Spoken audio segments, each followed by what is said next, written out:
प्रथम ध्यान गुरु रूप है, मुख्य पूजा गुरु पाओ, प्रमुख भजन गुरु वचन है, मुख्य सत्य सत भाव। जिधर मेरे सतगुरु बसे, चले उधर से प्यार, गुरु में लगे हम सब में लगे, तो पाप हो सब छार। गुरु चंदन हम नीवरी, गुरु सागर हम तीच, जहाँ गुरु के चरण है, तो वहाँ हमारो शीश। हे मेरे गुरुदेव करुणा सिंध करुणा कीजिए, हूँ अधमयाधीन शरण को शरण में लीजिए। मुझ में है जप तप न संयम और नहीं कछु ज्ञान है, निर्लज्जता है एक बाकी और बस अभिमान है। खा रहा गोते हूँ मैं भव सिंधु के मझधार में, खा रहा गोते हूँ मैं भव सिंधु के मझधार में। आसरा है दूसरा नहीं कोई अब संसार में, पाप बोझे से लदी नैया भंवर में जा रही। नाथ दौड़ो बचा लो, नाथ डूबी जा रही। आप भी यदि सुध न लेंगे फिर कहाँ जाऊंगा मैं, इस जन्म दुख की नाव कैसे पार कर पाऊंगा मैं। हर जगह मंजिल भटक कर ली शरण गुरु आपकी, पार करना या न करना दोनों मर्जी आपकी। बोलो जय गुरुदेव। सतगुरुदाता दयाल बंदी छोर पूर्ण धनी परम पुरुष परम पूज्य स्वामी जी महाराज के श्री चरण कमलों में अनंतों बार नमन।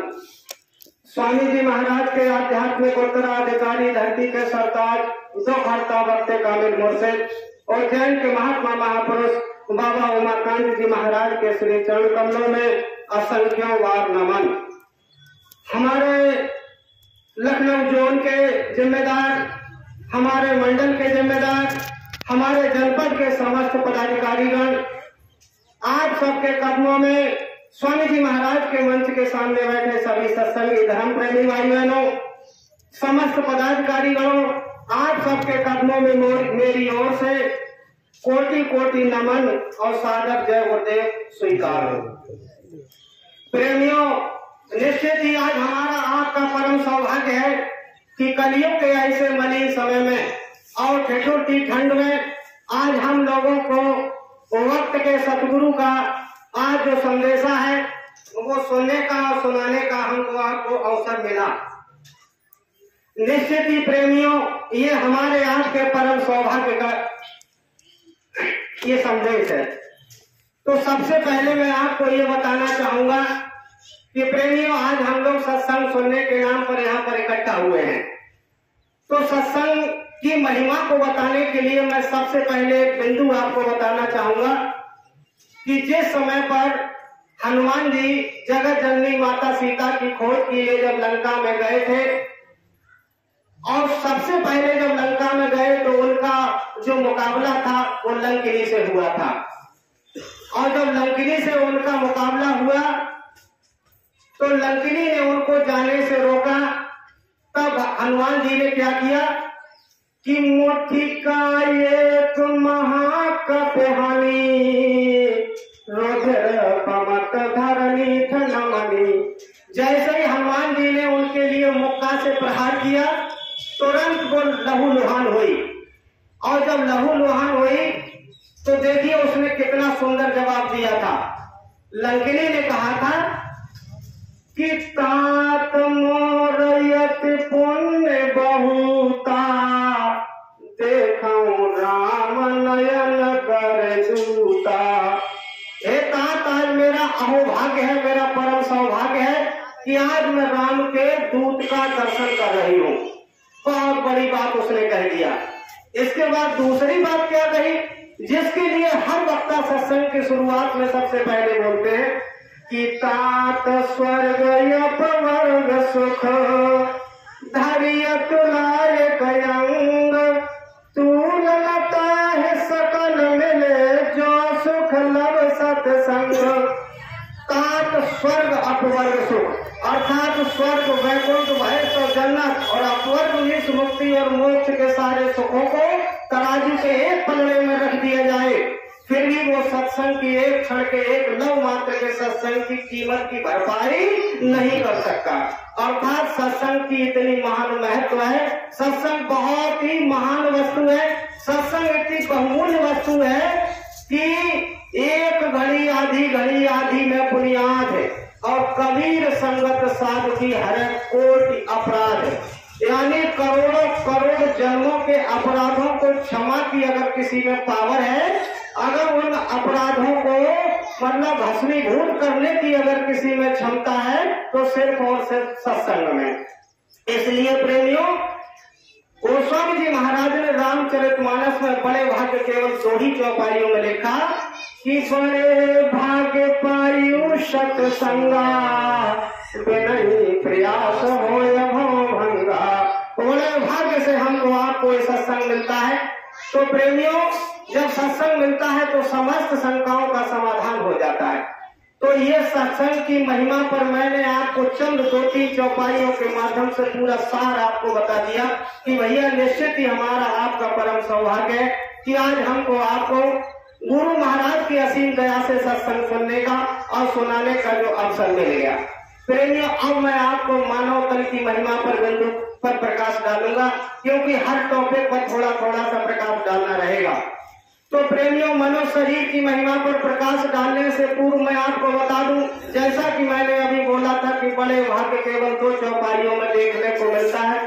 तो बड़े भाग्य उधर तो सत्संग के लिए लिखा और बड़े भाग्य इधर मनुष्य शरीर के लिए लिखा कि बड़े भाग्य मानस तन पावा असुर दुर्लभ सब ग्रंथ न गावा। बड़े भाग्य से हमको आपको मनुष्य शरीर मिलता, इस मनुष्य शरीर को प्राप्त करने के लिए देवता तरसते। प्रेमियों, लोग विचार करते हैं कि देवता क्यों तरसते हैं, ये कि देवताओं के पास किस चीज की कमी है। बात सही है, वो देवता इसलिए तरसते हैं कि उन देवताओं को स्वर्ग वैकुंठ भैंस और जन्नत का जो राज्य मिला हुआ है तो वो निश्चित ही उनके शुभ कर्मों का फल है। और जिस दिन उन देवी देवताओं के पुण्यों का क्षय हो जाएगा, उनको तुरंत मृत्यु लोक में आना पड़ेगा। इसका उदाहरण के माध्यम से मैं समझाने की कोशिश करूंगा।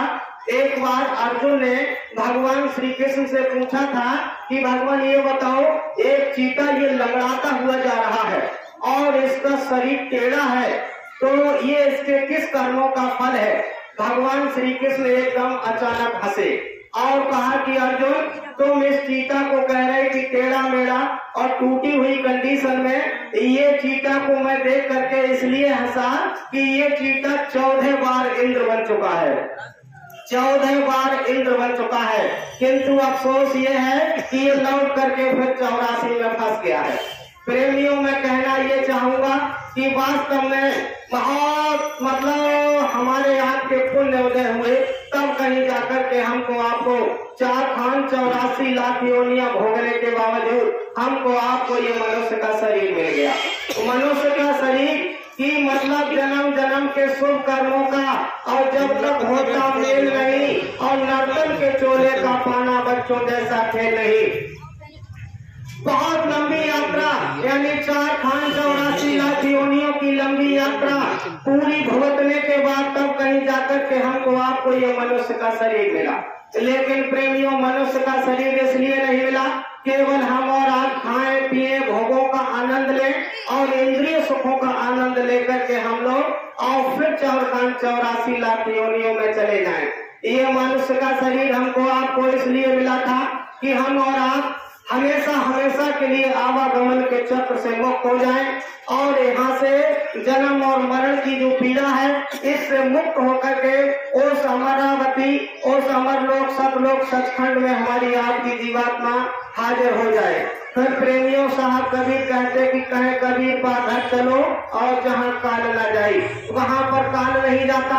ऐसे देश में हमारी आपकी हाजिरी और वहाँ उपस्थिति और वहाँ जाने के लिए महात्मा प्रयास करते हैं और केवल इसी मनोज शरीर से वहाँ पर जाया जा सकता है। दूसरा कोई ऐसा शरीर नहीं है जिससे भगवत प्राप्ति हो सके, जीते जी मुक्ति और मोक्ष को प्राप्त किया जा सके। तो प्रेमियों मैं आपको बताना चाहूंगा कि ये मनुष्य शरीर वास्तव में बड़ा बेशकीमती है। इसके ऊपर मुझे एक छोटा सा दृष्टांत याद आ रहा कि एक राजा था और वहां का उसके देश का ये नियम था कि राजा को केवल 3 साल के लिए मतलब राजा के पदवी पर रखा जाता था और फिर राजा की पदवी से उसको हटा करके जंगल में उसको छोड़ दिया जाता था। भैया हम निवेदन करेंगे कि बच्चों से कि बच्चे ना बोले, रामशंकर भैया इन बच्चों के लिए थोड़ा सा किनारे करिएगा और बिल्कुल चेक से चेक करके मालिक का संदेश एक नियत समय जो मिला है उसमें हम लोग सुन लें और कर लें, इसी में हमारी आपकी भलाई है। प्रेमियों मैं आपको बता रहा था कि एक देश का नियम था कि केवल और केवल 3 वर्ष के लिए राजा का चुनाव होता था और 3 वर्ष के बाद राजा को राजा की पदवी से हटा करके और उसको जंगल में त्याग दिया जाता था। प्रेमियों हुआ क्या, एक बार एक नंबर जो था वो एक सत्संगी का नंबर आ गया और वो राजा बन गया और जब राजा बन गया उसी दिन से वो दुखी रहने लगा और जब उसी दिन से दुखी रहने लगा अपने गुरु महाराज के पास गया। गुरु महाराज ने कहा कि अब तो तू राजा बन गया, अब तो तेरी मौज हो गई। कहा कि गुरु महाराज मौज नहीं, अब तो रात और दिन चिंता सताने लगी। बोले क्यों? क्योंकि मैं राजा बन गया। तो कहा कि तुम्हें चिंता क्यों? बोले चिंता तो इस बात की है कि 3 ही साल की अब जिंदगी रह गई है और 3 साल के बाद हमको हटा करके और फिर जंगल में छोड़ दिया जाएगा और जंगल में वहां पर जहरीले जानवर जंतु होंगे और वो हमारे शरीर को काट करके चीर करके फाड़ करके खा जाएंगे। अंततः 3 वर्ष के बाद हमारी मौत हो जाएगी। अब गुरु महाराज ने कहा कि फिर गुरु महाराज मेरी रक्षा कीजिए। जब वो अपने गुरु महाराज के पास गया तो गुरु महाराज ने कहा कि तू ऐसा कर, इस समय तू 3 वर्ष के लिए तो राजा है तो 3 वर्ष में तू जो चाहे वो कर सकता है, इसलिए तू ऐसा कर उस जंगल को देख करके आ कि उस जंगल में जहाँ वो पिछले जितने राजा फेंके गए उनका क्या हाल हुआ। और जब वो राजा वहां गया उसने देखा तो वहां पर सैकड़ों लोगों की हड्डियां पड़ी हुई थी, क्योंकि जितने राजा हुए थे सबको जंगल में फेंक दिया जाता था। अब जब वो राजा वहां गया तो उसकी रूह कांप गई। उसने देखा कि यहाँ तो सैकड़ों राजाओं की किसी की खोपड़ी, किसी का धड़, किसी का पैर, किसी की सीना की हड्डियां तमाम पड़ी हुई है और यही 3 वर्ष के बाद मेरा मतलब यही सितम मेरा होगा। तब उन्होंने अपने गुरु महाराज से प्रार्थना किया। गुरु महाराज ने कहा कि तू इस समय राजा है और तेरे लिए अधिकार है, जो चाहे वो कर सकता है। उस जंगल में एक बहुत अच्छा सा आलीशान बहुत बढ़िया मकान बनवाओ और उसमें सारी सुख सुविधाओं से उसको लैस कर दो और इस जन्म की तो बात खत्म कर दो, तुम्हारी कई पीढ़ियां बैठ करके वहां पर खा सके, इतना इंतजाम तुम वहां पर कर दो। अब प्रेमियों उस समय तो वो राजा था और जंगल में उसने बहुत आलीशान अपना हवेली बनवा दिया और वहां पर पूरी बहुत बढ़िया चाक चौबंद व्यवस्था कर दिया। एक पीढ़ी की बात नहीं कई पीढ़ियां बैठ करके वहां खा सकती थी, इतना सब कुछ इंतजाम कर दिया। प्रेमियों जैसे ही 3 वर्ष का अंतिम समय आया तो वहां के नियम के अनुसार उस राजा को गद्दी से हटा करके और उसी जंगल में छोड़ा गया। अब प्रेमियों जैसे ही वो जंगल में गया तो वहां पर तमाम जंत्री मंत्री संतरी तो उसकी प्रतीक्षा कर रहे थे कि मेरा मंत्री, मेरा राजा और फला दिन यहाँ पर आएगा, आरती का थाल लेकर के और उसकी मतलब कहना चाहिए स्वागत के लिए सुमंगल गीत गाए जा रहे थे। प्रेमियों इस दृष्टांत के माध्यम से मैं ये बताना चाहता हूँ कि जिस प्रकार से उस राजा के लिए 3 वर्ष का समय मिला था, प्रेमियों ठीक इसी प्रकार से हमारे आपके लिए केवल और और केवल 3 ही वर्ष का समय मिला हुआ है। नंबर 1 बचपन, और नंबर 2 जवानी, और नंबर 3 बुढ़ापा। प्रेमियों, जिस समय हम पर बचपन था, खेलने में, खाने में, पढ़ने में निकल गया, और जैसे ही हम पर जवानी आई तो जवानी में शादी करके बच्चों को पैदा करना, पढ़ाना लिखाना, नौकरी, शादी विवाह, इन सब में हमारी निकल गया। प्रेमियों, जैसे ही तीसरा वर्ष आया और वो अंतिम वर्ष था, और तो जब अंतिम वर्ष आया उस समय हम पर बुढ़ापा था, और बुढ़ापे में लिखा है कि छीजे काया और बाढ़े रोग। उस समय पर शरीर इतना कमजोर हो जाता कि कैसे करके भजन होगा। अरे आप स्वामी जी महाराज के वचन को याद करो।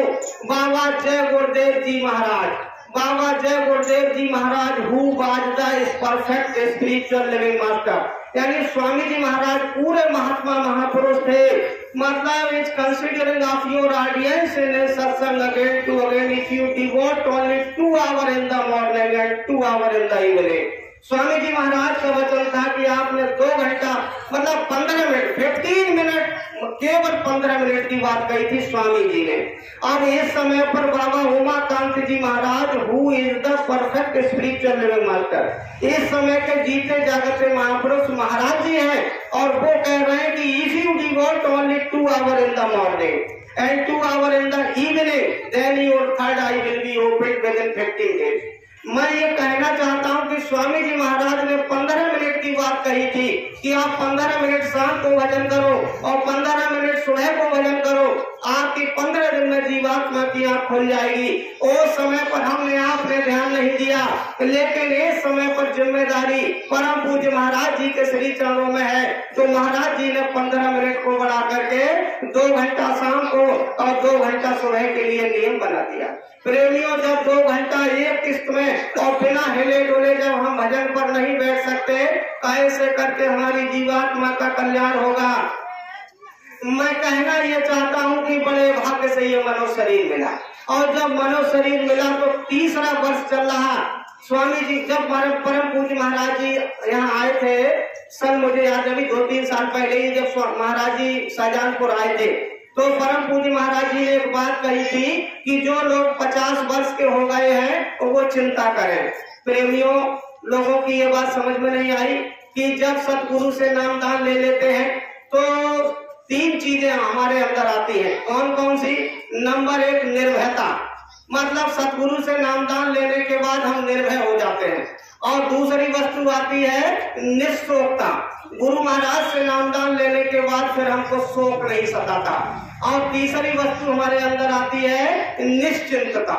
ये 3 वस्तुएं नामदान लेने के बाद हर साधक के लिए सतगुरु दे देते हैं।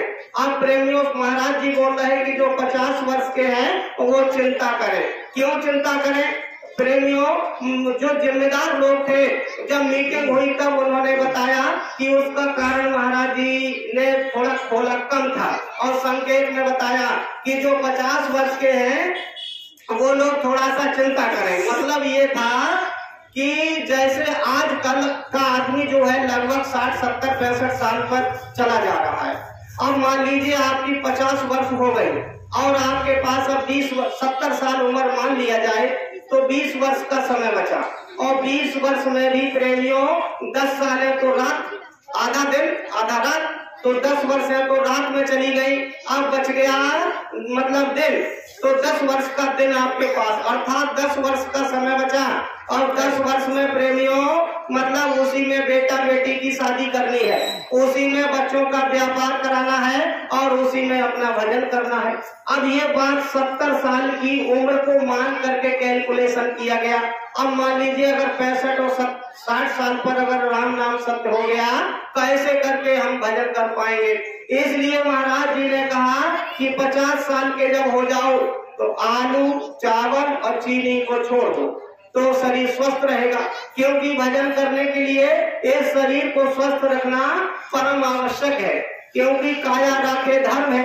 तो प्रेमियों, कहने का मतलब चिंता ये करनी है कि हमारी बहुत ज्यादा श्वास बीत गई और हमारे पास समय कम बचा है। लिहाजा बस मैं यही इस दृष्टांत के माध्यम से ये कहना चाहूंगा, भैया जो 50 साल से ऊपर हैं उनकी अब तीसरी वर्ष अर्थात अंतिम वर्ष की प्रक्रिया है, क्योंकि दशरथ ने भी कहा था कि चौथे पन पाए सुतचारी और मुनि वचन ना कहे विचारी।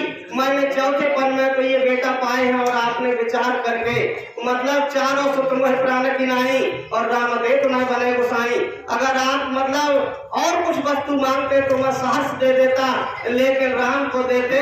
तब उन्होंने समझाया था कि देव भूप मन हर्षित तजो मोह अज्ञान धर्म सुजस प्रभु तुम कहो इन कहा अति कल्याण। अरे आपका धर्म बढ़ेगा, सुजस बढ़ेगा और इनका कल्याण हो जाएगा। प्रेमियों कहने का मतलब जब महात्मा मिलते हैं तो हमारे मोह और अज्ञान का पर्दा छट जाता है, हट जाता है। प्रेमियों मैं आपको ये बताना चाह रहा था कि इस समय पर 50 साल से जो ऊपर के लोग हैं उनको प्रेमियों अंतिम समय है। जो महात्मा अयोध्या दास जी महाराज हुए हैं उन्होंने कुछ लिखा है चौथे पद पर। क्या लिखा है? एक बार भगवान के नाम को सब लोग बोलो, फिर मैं बताऊंगा। बोलो प्रेमियों जय गुरुदेव। ठंड का असर दिखाई दे रहा है। प्रेमियों थोड़ा जोर से भगवान के नाम को बोलो, आपके शरीर में एनर्जी आ जाएगी। बोलो जय गुरुदेव। महात्मा अयोध्या दास जी लिखते हैं कि देखत ही वृद्धापन गयऊ जरा अवस्था यावत भयऊ। प्रेमियों देखते ही देखते आदमी पर वृद्धावस्था आई जा रही है। जरा मीन्स बहुत कमजोरी वाली अवस्था। लगभग 40 साल नहीं हो पाते तब तक तो बाल 50% सफेद हो जाते हैं। कहने का मतलब प्रेमियों बुढ़ापा जो है वो मतलब डायरेक्ट जाकर के तीसरी स्टेज पर ही रुक रहा। तन बल गयो हिले सवदाता जगमग चलय सुने नहीं बाता पर पमरी पर छुदा सतावे माने को कहाँ कछु पावे हरि जल बहत काम विचारी दीनी खाट दुआरे तारी तसा लागी जल बेतन कोई बकत तहाँ मुख यावत जोई घर के कहे मारो नहीं जाई कहा यमराज बिसर गे आई। तब कहता है आदमी कि जिनके हित पर लोक बिगारा ते सब जियत है कीन के नारा अंत समय यमराज आए मारी मारी सब गात तोराए। अयोध्या दासी महाराज ये कहना चाहते हैं कि तूने जवानी पर और बचपन में तो बचपन में ज्ञान नहीं था, जवानी में भजन नहीं किया और जैसे ही वृद्धावस्था आई तो प्रेमियों उस समय ये कंडीशन नहीं रह गई कि तूने अपनी मेहनत और मशक्कत से जिस मकान में पत्थर लगवाया और तेरे बेटों ने उसी पत्थर वाले मकान से जब तेरे पे बुढ़ापा आया उस समय तू टट्टी और पेशाब और खकार करके जब अपने पत्थर वाले महल में कर रहा था तो तुम्हारे घर में उस समय जींस टॉप पहनने वाली बहुएं थी और उस समय उन्होंने निकाल करके तुम्हारे लिए वहां पहुंचा दिया जहां पर की गाय और भैंस बांधी जाती थी। क्योंकि यहाँ पर तुम अगर खकार के रख दोगे, टट्टी और पेशाब भी कर दोगे तो कोई दिक्कत नहीं। आप प्रेमियों सोचो कि जिस आदमी ने अपना संगमरमर का पत्थर का महल और मकान बनवाया और अंत समय में वो इस दुर्गति को प्राप्त हो गया, क्यों? कि उसने सतगुरु का सत्संग नहीं सुना, जीवन में कभी हरि गुरु और प्रभु का स्मरण नहीं किया, सत्संग नहीं किया, कीर्तन नहीं किया और अंत में जब उसको सद्बुद्धि नहीं हुई तो वही गति हो गई उसकी। तब कहा कि त्रसालागी जल देतन कोई और बकत कहाँ मुख यावत जोई। मतलब जिस समय आदमी पर बुढ़ापा आता और वो कुछ कहने सुनने की उठने की कंडीशन में नहीं रहता उस समय प्रेमियों जब बच्चे कहने से नहीं सुनते तब प्रेमियों उसके मुख में जो आता है वो कहता है। और जब वो बकने लगता है, जैसे मान लीजिए रात में अगर 12 बजे बच्चे सो रहे हैं और बुढ़े ने कहा कि बेटा गर्म पानी दे दो, और मतलब ऐसी भयंकर ठंड में बच्चा उठ करके गर्म पानी करके अगर बुढ़ा को दे कैसे संभव हो सकेगा। लेकिन हम लोग ध्यान करें और विचार करें कि जिस समय अगर रात में 10 बार भी बच्चे ने पेशाब किया होगा, उस समय माता ने हमको साफ किया होगा, दुलार किया होगा, और 10 बार नहीं उसकी 20 बार नींद टूटी होगी, लेकिन फिर भी माँ ने कभी मतलब बुरा नहीं माना होगा और फिर अपनी छाती का दूध पिला करके हमको सुलाया होगा। अगर हमको ये ज्ञान होता तो हम अपने माता पिता का अपमान नहीं करते। अब ये हमको ज्ञान कहाँ से मिलता? ये सतगुरु की शरण से, उनके आश्रमों से, उनके सानिध्य से मिलता। अब सतगुरु की शरण में गए नहीं, लिहाजा हमको ज्ञान मिला नहीं। तब प्रेमियों मतलब वही जिसने पत्थर का मकान बनवाया और सब कुछ अपने बच्चों को किया, और वही बच्चे कहते हैं मतलब उन्हीं की वही बच्चे ये दुआ करते हैं कि कहा यमराज विसर्गे आई, मतलब कि घर के कहे मरो नहीं जाई और कहा यमराज विसर्गे आई, मतलब इनके लिए क्या मौत नहीं आ रही। तब उस आदमी के आंसू निकलता है और वही आदमी कहता है कि जिनके हित पर लोक बिगारा और बेसवजियत की न किनारा। इन्होंने जीते जी पूरा किनारा कर लिया। अगर मुझको ये पता होता तो मैं जवानी में अपनी जीवात्मा को चढ़ा लेता और फिर मैं जब चाहता तब यहाँ से निकल सकता। प्रेमियों, एक आदमी ने मेरे से प्रश्न किया, क्या हम भजन करेंगे तो हमको ये मतलब कष्ट नहीं मिलेंगे? मैंने कहा कष्ट मिलेंगे प्रेमियों, जिस प्रकार से जैसे बारिश हो रही है, ध्यान से समझना, जैसे बारिश हो रही है तो आप कहेंगे कि उस बारिश हमारे ऊपर ना हो। अब आपने छाता खरीद लिया तो बारिश तो होगी, लेकिन उस बारिश का प्रभाव छाता लेने से आपके ऊपर नहीं होगी। ठीक उसी प्रकार से कष्ट तो आएंगे, लेकिन वो निकल जाएंगे, आपको एहसास नहीं होगा। ये गुरु की कृपा होती है। तो मैं कहना ये चाह रहा कि अंत समय यमराज आए, मारी मारी सब गात तुराए। अंत समय में प्रेमियों यमराज ही आते हैं और मतलब हमारे शरीर की हड्डियों को चट चट तोड़ते हैं। उस समय कितना भयंकर दर्द होता है प्रेमियों, मरने वाले के लिए ही वो दिखाई देते हैं, दूसरे को दिखाई नहीं देता। तो कहने का आशय ये है, इन भयंकर व्याधियों से बचने के लिए, यमराज की ताड़ना से, प्रताड़ना से, दंड से बचने के लिए हम और आप सतगुरु को खोज करके नाम दान ले करके अगर भजन कर ले प्रेमियों, इसी जन्म में हमारा आपका कल्याण हो जाएगा। प्रेमियों, मैंने आपको सबसे पहले सत्संग की महिमा और इसके बाद अब इस मनो शरीर की महिमा पर थोड़ा सा बोला। अब इसके बाद मैं आपको ये अगले बिंदु नाम की महिमा पर अगला बिंदु पकड़ रहा हूँ। नाम की महिमा पर कुछ आपको प्रकाश डालने की कोशिश करूंगा। तो सब लोग भगवान के नाम को प्रेम से बोलो, जय गुरुदेव। प्रेमियों, सही और सच्ची बात तो यह है कि हमारा आपका कल्याण सिर्फ और सिर्फ नाम से होगा, क्योंकि कलियुग केवल नाम आधारा, केवल और केवल नाम ही एक आधार है और वो नाम होता है सतगुरु के पास। एक दृष्टांत के माध्यम से समझाने की कोशिश करूंगा, क्योंकि दृष्टांत के माध्यम से हमारी समझ में बिल्कुल सटीक आ जाता है। प्रेमी एक धनुर्दास नाम का इंसान हुए थे, तो उनकी दिनचर्या बहुत खराब थी। चोरी करना, झूठ बोलना, व्यभिचार करना, अर्थात एक होता है आदमी सर्वगुण संपन्न और वो थे सर्व अवगुण संपन्न, उनमें सभी अवगुण थे। तो प्रेमियों, उन्होंने एक बार मतलब राज दरबार में चोरी किया। जब राज दरबार में चोरी किया तो प्रेमियों वहां जाग हो गई, और जब जाग हो गई तो राज सैनिकों ने उनका पीछा किया। जब बड़े ध्यान से सुनना प्रेमियों, जब राज सैनिक धनुर्दास जी का पीछा कर रहे थे तो धनुर्दास जी आगे आगे भागे जा रहे थे। उन्होंने सोचा कि पीछे से सिपाही पीछा कर रहे हैं और कहाँ मेरी रक्षा होगी। तो जिस प्रकार से सड़क किनारे यहाँ पर प्रवचन हो रहा, इसी प्रकार से प्रवचन हो रहा था। महात्मा अपना प्रवचन कर रहे थे। उसने सोचा कि यहाँ सब भक्त लोग बैठे हुए हैं और इन भक्तों के बीच में अगर मैं बैठ जाऊंगा तो मेरी भी रक्षा हो जाएगी। और उसने अच्छा मौका देख करके उन भक्त मंडली के बीच में, जहाँ की महात्मा प्रवचन कर रहे थे, और वो बैठ गया।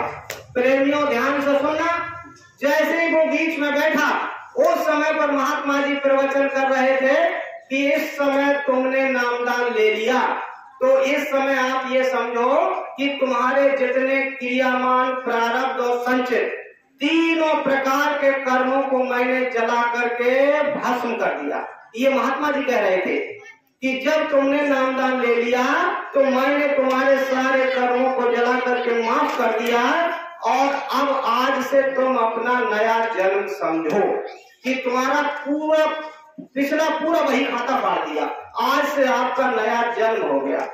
ये बात धनुर्दास जी ने समझ लिया कि आज से मेरा नया जन्म हो गया। एक बात को पकड़ लिया कि अब पिछले जन्म का मतलब नहीं, आज से मेरा नया जन्म हो गया। और जब नया जन्म हो गया तब तक तो प्रेमियों ये इसमें जितना भी समय लगा होगा सुनने में सुन लिया, और सुनने के बाद पीछे से तब तक राज सैनिक आ गए और राज जैसे ही समापन हुआ राज सैनिकों ने धनुर्दास जी के लिए पकड़ लिया। और पकड़ने के बाद क्या हुआ, कहा कि तुमने चोरी किया है और तुम्हें राजा के दरबार में तुमको जाना होगा। और प्रेमियों जबरदस्ती राजा के दरबार में ले गए तो कहा कि राजन हमने चोर को पकड़ लिया है और आपके दरबार में हाजिर है। तो उससे पूछा कि तुमने चोरी किया है, तो कहा कि महाराज मैंने चोरी इस जन्म में तो नहीं किया है। अब सिपाही कह रहे थे कि इसी ने चोरी किया है और वो चोर कह रहा था कि इस जन्म में चोरी मैंने नहीं किया है। तो धर्म संकट हो गया। जब धर्म संकट हो गया तो पहले राजा महाराजा क्या करते थे कि उन्होंने क्या किया कि एक पीपल का अरुण वर्ण का पत्ता मीन्स कच्चा मतलब अर्ध लाल रंग का पत्ता उसको लिया और लेने के बाद चोर के हथेली पर रख करके अब कच्चे धागे से बांध देते थे और बिल्कुल दहकता हुआ अंगारा उसके हथेली पर रखते थे। अब वो दहकता हुआ अंगारा मतलब हमारे उस पत्ते को जला करके हथेली को जला दे तो समझो वो चोर है, और अगर ना जला पावे तो चोर नहीं है। ये उनका एक परीक्षण का फार्मूला था। ठीक है, तो उन्होंने क्या किया कि अब देखो राज सैनिक तो कह रहे हैं कि महाराज ये चोर है और ये कह रहा है कि मैंने इस जन्म में चोरी नहीं किया है, तो इसका परीक्षण कर लिया जाए। तो परीक्षण करने के लिए उन्होंने भरी सभा में अरुण वर्ण का पत्ता लिया, कच्चे धागे से बांधा और दहकता हुआ अंगारा उसके हथेली पर रखा। तब कहा उस धनुर्दास ने, गुरु महाराज अगर मैंने सच्ची निष्ठा से आपको अपना गुरु स्वीकार किया है और आप अगर पूरे महात्मा हैं और आपने कहा है कि इस नामदान लेने के बाद जीव का नया जन्म हो जाता है और मैंने आपके पिछले जन्मों को सबको जला करके कर्मों को राख कर दिया, तो जब मेरा नया जन्म हो गया और आपने नामदान दे दिया तो नामदान लेने से पहले मैंने जितने चोरी व्यभिचार पापाचार भ्रष्टाचार अत्याचार जो कुछ भी किया वो तो मेरे पिछले जन्मों का फल था। नामदान लेने के बाद मैंने कोई गलत कार्य नहीं किया है, तो मेरी हथेली न जले। प्रेमियों उसने अपने गुरु महाराज को याद किया और उसकी हथेली नहीं जली। जब नहीं जली तो राजा नाराज हो गया। राज सैनिकों को फांसी देने का हुक्म कर दिया कि भाई तुम लोग झूठ बोल रहे हो, अगर ये चोर होता तो इसकी हथेली जल जाती और इसने चोरी किया नहीं है लिहाजा इसकी हथेली नहीं जली। तो उससे पूछा कि तेरी हथेली आप सही सही बता, क्योंकि जब उनको फांसी की नौबत आई तो चोर बोला कि महाराज इनको फांसी ना दो, क्यों, ये अपनी जगह सही है। बोले अगर ये अपनी जगह सही है और तूने चोरी किया है तो फिर तेरी हथेली जली क्यों नहीं। कहा कि महाराज ये तो पूर्व जन्मों की बात थी। बोले पूर्व जन्मों की, यार अभी तो आधा घंटा पहले की तो बातें है। बोले हाँ, मैं जब आपके दरबार में चोरी करके और जब एक संत के दरबार में पहुंच गया उस समय गुरु महाराज सत्संग सुना चुके थे और नामदान दे रहे थे, तो गुरु महाराज ने कहा कि इस समय मैंने तुम्हारे पिछले सारे अशुभों को जला करके राख कर दिया और अब तुम्हारा नया जन्म हो गया। तो गुरु इस समय राजन मेरा नया जन्म है, तो मैं अपनी जगह सही हूँ कि मैंने इस जन्म में कोई चोरी नहीं किया, मैं अपनी जगह सही हूँ, आपके राज सैनिक अपनी जगह सही हैं। कहा कि ये बात है। गोस्वामी जी महाराज ने भी उत्तरकांड में लिखा है कि जब ही नाम हृदय धरो भयो पाप को नाश जिम चिलगारी आग की पड़ी पुरानी घास। जब प्रेमियों हम अपने अंतःकरण में नाम, जब सतगुरु नाम की बख्शिश करते हैं और हमारे अंतःकरण में जब वो नाम अपना आधार स्तंभ बनाता है, उस समय प्रेमियों हमारे पिछले जन्मों के जितने अशुभ होते हैं वो सब भस्मीभूत हो जाते हैं। क्योंकि लिखा है नाम बिना बेकार है 56 कोटि विलास। नाम बिना बेकार है 56 कोटि विलास। का इंद्रासन बैठिबो का वैकुंठ निवास। प्रेमी इसके अर्थ को समझो कि अगर किसी ने नाम नहीं लिया तो आप ये समझो कि भले वो इंद्र की पदवी को प्राप्त क्यों न कर ले, एक दिन उसको सुनहती लोक में 84 लाख योनियों में फंसना पड़ेगा। और का इंद्रासन बैठ वो भले ही वो इंद्र की पदवी को प्राप्त कर ले और चाहे वैकुंठ विलास अर्थात वो वैकुंठाधिपति क्यों ना बन जाए, एक दिन उसको पतित होना ही पड़ेगा। कि आज इसके लिए अयोध्या दास जी महाराज भी लिखते हैं कि ऊंची कोठी सुंदर नारी नाम बिना तूने बाजी हारी। कितनी दमदार बात है कि ऊंची कोठी सुंदर नारी नाम बिना तूने बाजी हारी। तेरे पास चाहे कितनी भी ऊंची कोठी है, कितनी भी त्रिलोक मतलब त्रिभुवन में सबसे ज्यादा विश्व सुंदरी तुम्हारे पास अर्धांगिनी है, किंतु नाम अगर तुम्हारे पास नहीं है तो इस जन्म में तुमने बाजी को हार लिया। प्रेमियों कितनी बड़ी दमदार बात कही गई है कि नाम एक बहुत ही बहुमूल्य वस्तु है। नाम के विषय में तो प्रेमियों कहाँ तक कहा जाए, ये नाम जिस जीव को मिल जाता है वो बड़ा भाग्यशाली होता है। क्योंकि नाम को प्राप्त कर लेने के बाद दुनिया में कोई वस्तु ऐसी नहीं है कि जिसको प्राप्त किया जाए। नाम लेने के बाद दुनिया में कोई वस्तु ऐसी नहीं है जिसको जान लेने के बाद प्रेमियों को जानने की जिज्ञासा प्रकट किया जाए। क्योंकि गोस्वामी जी महाराज कहते हैं कि नाम जी जप जागह जोगी और परमारथी प्रपंच वियोगी। मतलब कहने का मतलब जब जिसको ये नाम मिल जाता है तो नाम एक बहुत बहुमूल्य वस्तु है। नाम को जिसके न जाने कितने जन्म जन्मांतरों के जब पुण्य उदय होते हैं तब कहीं जाकर के वो नाम मिलता है। अच्छा, ये तो एक बहुत बड़ी दौलत है कि जिसके लिए नाम की बात के लिए हरि से मतलब कहना चाहिए मुक्ता होने के लिए, निकटता होने के लिए, अनुकूलता होने के लिए वो बड़ी अच्छी तरह से काग भुसुंडी जी महाराज गरुड़ जी को समझाते हैं। क्या समझाते हैं? काग भुसुंडी जी महाराज गरुड़ जी को समझाते हैं। बोलो प्रेमियों जय गुरुदेव की। कमठ पीठ जामहि गरुवारा बंध्या सुतवर का हुए मारा। कमठ पीठ जामहि गरुवारा। बच्चों शांत नहीं रहोगे तुम, शांत रहो। कमठ माने कछुआ। गोस्वामी जी महाराज कहते हैं कि कछुआ की पीठ पे बाल उगे आमे। यद्यपि यह असंभव काम है, लेकिन गोस्वामी जी महाराज कहते हैं कि अगर कछुआ की पीठ पर बाल उगे आमे, बाल पैदा हो जाएं, असंभव काम है, लेकिन अगर पैदा हो जाएं बाल तो मैं मान लूंगा, इस बात को मैं मान लूंगा कि कमठ पीठ जामहि गरुवारा बंध्या सुतवर का हुए मारा। बंध्या मानी बांझ स्त्री। बांझ स्त्री के बच्चा होने का कोई प्रावधान नहीं, लेकिन गोस्वामी जी महाराज कहते हैं कि मैं ये भी मान लूंगा कि बांझ के पुत्र पैदा हो गया। कमठ पीठ जामहि गरुवारा बंध्या सुतवर का हुए मारा। फूल ही नववर बहुविध फूला।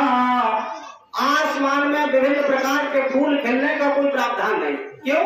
फूल तभी खिल सकते हैं जब उसको पृथ्वी का सानिध्य मिले। लेकिन गोस्वामी जी महाराज कहते हैं कि आसमान में विभिन्न प्रकार के फूल खिल जाएं, यद्यपि यह असंभव काम है, यद्यपि असंभव काम है, लेकिन मैं ये भी मान लूंगा कि फूला ही ना भवर बहु पे दे फूला, जीवन लह सुख हरे प्रतिकूला। ये पूरी बात बताने के लिए ये चौपाई मुझे इसलिए पढ़ने पड़े कि गोस्वामी जी महाराज कहते हैं कि जीवन लह सुख हरे प्रतिकूला, यानी जीव को हरि से गुरु से विमुख होकर के उसको सुख मिल जाए, भव सागर से पार हो जाए, ये नहीं हो सकता। दुनिया के सारे असंभव काम संभव हो जाएं मैं मान लूंगा, लेकिन मतलब हरि और गुरु से विमुख होकर के अगर जीव को सदगति हो जाए ये नहीं मान सकता। आगे फिर लिखा, आगे फिर बड़ी दमदार बात कही कि पारी मथे घृत होए बरु सिकता थे तेल, बिन गुरु कृपा न भव करी, यह सिद्धांत यपेल। कुवारी मथे घृत होए बर, कुवार माने पानी को आप मथानी से 24 घंटे उसको मथाओ, उसमें से घी निकलने का कोई मतलब नहीं। लेकिन गोस्वामी जी महाराज कहते हैं मैं ये भी मान लूंगा कि उसमें से घी निकल आवे। अच्छा, पारी मथे घृत होए बरु सिकता तेल, सिकता मानी मिट्टी बालू, रेता में से तेल निकलने का कोई प्रावधान नहीं है। लेकिन गोस्वामी जी महाराज कहते हैं कि रेता में से तेल निकल आवे, उसको एक्सपेलर में डाल के 24 घंटा पेरो, यद्यपि नहीं निकलेगा। गोस्वामी जी महाराज कहते हैं कि निकल आवे, मैं मान लूंगा। कुवारी मथे घृत होए बर सिकता तेल, बिन गुरु कृपा न भव करी, यह सिद्धांत यपेल। बस मैं इस बात को यहाँ लाना चाह रहा था कि मतलब ये सारे दुनिया के असंभव काम संभव हो जाएं, मैं सब कुछ मानने को तैयार हूँ, लेकिन बिना गुरु के प्रभु मिल जाए, बिना गुरु के सदगति मिल जाए, मुक्ति और मोक्ष मिल जाए, ये नहीं हो सकता। अंत में फिर बड़ी दमदार बात कही गोस्वामी जी महाराज ने कि जब लग कुशल न जीव कहूँ, बहुत दमदार बात है कि जब लग कुशल न जीव कहूँ, सपने हूँ मन विश्राम। कब तक? बोले जब तक भजत न राम कहूँ, शोक धाम तजिकाम। बोले मतलब जब लग कुशल न जीव कहूँ तब लग मन विश्राम। हमारे मन को कब तक विश्राम नहीं मिलेगा? बोले जब तक भजत न राम कहूँ, अशोक धाम तजिकाम। मतलब इन सारी व्याधियों को छोड़ करके निर्वासित होकर के, मतलब बिल्कुल निर्कामना होकर के जब आप गुरु से गुरु मंत्र लेकर के जब आप जाप करेंगे और भगवत दर्शन होगा, हमें मुक्ति और मोक्ष का द्वार मिलेगा, ये तभी संभव है। मतलब कहने का आशय प्रेमियों मेरा ये है, मैंने आपको नाम की महिमा पर थोड़ा प्रकाश डालकर के ये समझाया कि वास्तव में प्रेमियों मतलब खुद भगवान श्री राम कहते हैं कि कहाँ लगे नाम बढ़ाई, राम न सकहे नाम गुण गाई। स्वयं प्रभु श्री राम इस नाम की महिमा का गुणगान नहीं कर सकते। प्रेमियों हमारी आपकी क्या गिनती है। मैं अगली बार और आपको क्लियर और अच्छी तरह से क्लियर कर दूं कि देखो नाम में कितनी बड़ी पावर है। एक बार भगवान के नाम को सब लोग बोलो और फिर मैं बताऊंगा। तो बोलो प्रेमियों जय गुरुदेव। प्रेमियों थोड़ा सा जोर से बोल दो, आपकी सुस्ती छूट जाए और मुझे भी और चेतना आ जाए। बोलो प्रेमियों जय गुरुदेव। प्रेमियों मैं नाम की महिमा और नाम का प्रताप पर एक आपको दृष्टांत के माध्यम से समझाने की चेष्टा और प्रयास करूंगा। प्रेमियों आपने श्रीमद् भागवत के 11 स्कंद में सांडली और कौशिक का वृत्तांत आता है, उस पर हम लोग थोड़ा सा प्रकाश डालेंगे। सांडली जो थी वो पतिव्रता स्त्री थी और पूरी गुरुभक्त थी। उसको पूरे गुरु ने नामदान दे रखा था और एक बिल्कुल निष्ठ होकर के, गुरु निष्ठ होकर के, ईश निष्ठ होकर के वो अपने गुरु महाराज के बताए हुए मार्ग का अनुसरण करती थी। मतलब वो इस प्रकार की महिला थी, इस प्रकार की देवी थी कि त्रिभुवन की राज्य लक्ष्मी, बड़े ध्यान से सुनना, कि त्रिभुवन की राज्य लक्ष्मी अगर उसके चरणों में भेंट कर दिया जाए तो आधे पल के लिए मतलब अपने गुरु का विस्मरण नहीं होने देती थी। इतनी मतलब एक निष्ठ थी, गुरु निष्ठ थी और बहुत तपोनिष्ठ थी, परम धनी थी। मतलब जिसके पास नाम का धन होता है उसे परम धनी कहा जाता है, क्योंकि कबीर सब जग निर्धना, धनवंता नहीं कोई, और धनवंता सोई जानिए, जब नाम दान धन हो। जिस पर नामदान रूपी धन होता है तो वो बहुत परम सौभाग्यशाली होता है। मैं बता रहा था प्रेमियों, अब जो सांडली का जो पति था कौशिक, वो उसी से दूने अनुपात में ठीक व्यभिचारी था। मतलब व्यभिचारी था, मिथ्याचारी था, पाखंडी था, दुष्ट था। उसके अंदर कहना चाहिए वो सर्व अवगुण संपन्न था। अब प्रेमियों हुआ ये, देखो वो तो पतिव्रता और गुरु भगत महिला थी, और बदले में उसका जो पति था वो बहुत ज्यादा पाखंडी था। आप देखो कितनी अच्छी तरह से गुरु भक्ति कर रही थी, और एक बार जब उसको बुढ़ापे की कंडीशन में, यानी चौथेपन में, जब चौथेपन में एक बार मतलब सांडली के साथ कौशिक बैठा हुआ था, तो अब आप ये समझो कि वो उतना वैश्य वृत्ति चोरी व्यभिचार करता था, उसके शरीर से कोड़ चूता था। कौशिक कितना मतलब उसका शरीर गलने लगा, जब शरीर से कोड़ चूने लगा, जब शरीर से कोड़ चूने लगा तो एक दिन रोड पर बैठा हुआ था, तो क्या देखता है कि एक रोड से एक नव युवती सुंदर एक वैश्या जा रही है, और जैसे ही उसने उस वैश्या को देखा, अपनी पत्नी जो पतिव्रता थी, गुरुभक्त थी, उस सांडली से कहा कि मेरी इच्छा है कि तुम एक बार इस वैश्या से मतलब मेरी मुलाकात करा दो। अब वो चलने फिरने की कंडीशन में नहीं था। देखो प्रेमियों, सांडली पतिव्रता थी, उसने अपने कोढ़ी पति को अपनी पीठ पर बिठाला और लाद करके उस वैश्या के कोठे पर जब ले जा रही थी, प्रेमियों हुआ क्या, उसकी ये इच्छा थी कि अब तो मराऊ कंडीशन में है, ये बिल्कुल पका हुआ रखा है, पता नहीं कब मर जाए, इसलिए इसकी अंतिम इच्छा की पूर्ति करना उसने अपना धर्म समझा। क्यों? हमारे गोस्वामी जी महाराज ने हमारी देवियों के लिए एक धर्म लिखा है कि ये कई धर्म एक व्रत ने माँ, काय वचन मन पति पद प्रेमा।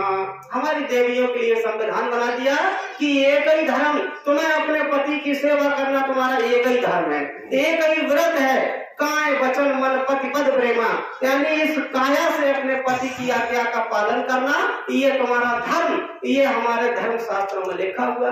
आप वो पतिव्रता थी कि उत्तम देव सय सम समाही, सपने मान पुरुष जग नाही। मतलब पतिव्रता स्त्री के लिए उसके सपने में भी दूसरा पुरुष नहीं हो सकता, और उत्तम के स्पर्श में माही, वो उत्तम प्रकार की नारी थी। प्रेमियों हुआ क्या, जब वो अपने पति को ले जा रही थी कि कहीं ऐसा ना हो कि मतलब ये मरणासन कंडीशन में है और कहीं बीच में इनका श्वास निकल जाए और ये अपनी चहेती वैश्या से मिल न पावे, जल्दी जल्दी भागती हुई जा रही थी। प्रेमियों जब जा रही थी तो रास्ते में अंधेरा हो गया, और जब अंधेरा हो गया तो वहां पर एक सूली थी। जिस सूली का मतलब होता है प्रेमियों एक लोहे का ठोस खंभा होता है, और उस पर नुकीली नोक होती है, बिल्कुल जैसे बंदूक जैसी। कुछ लोग सूली को जानते हैं कि मतलब गर्दन को काट देना या फंदा लगा देना, उसको सूली नहीं कहते हैं।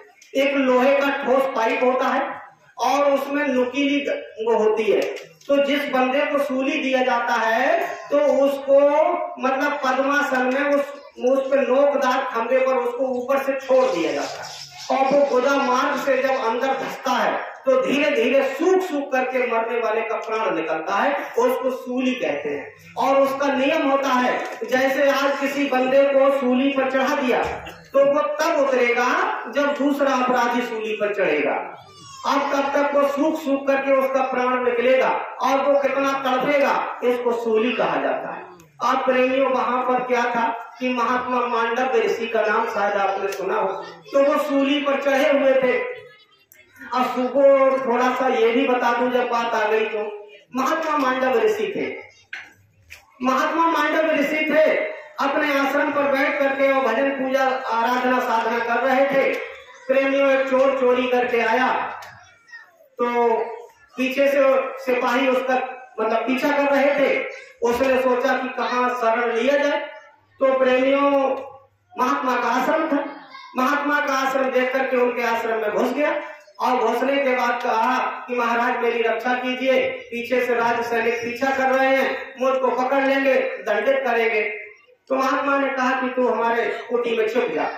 और जब वो कुटी में छिप गया, राज सैनिकों ने देख लिया, पीछे से सिपाही आए, उसको पकड़ लिया और पकड़ने के बाद चोर को तो वही छोड़ दिया, सीधा महात्मा मांडव्य ऋषि को उठाया और ले गए राज दरबार में।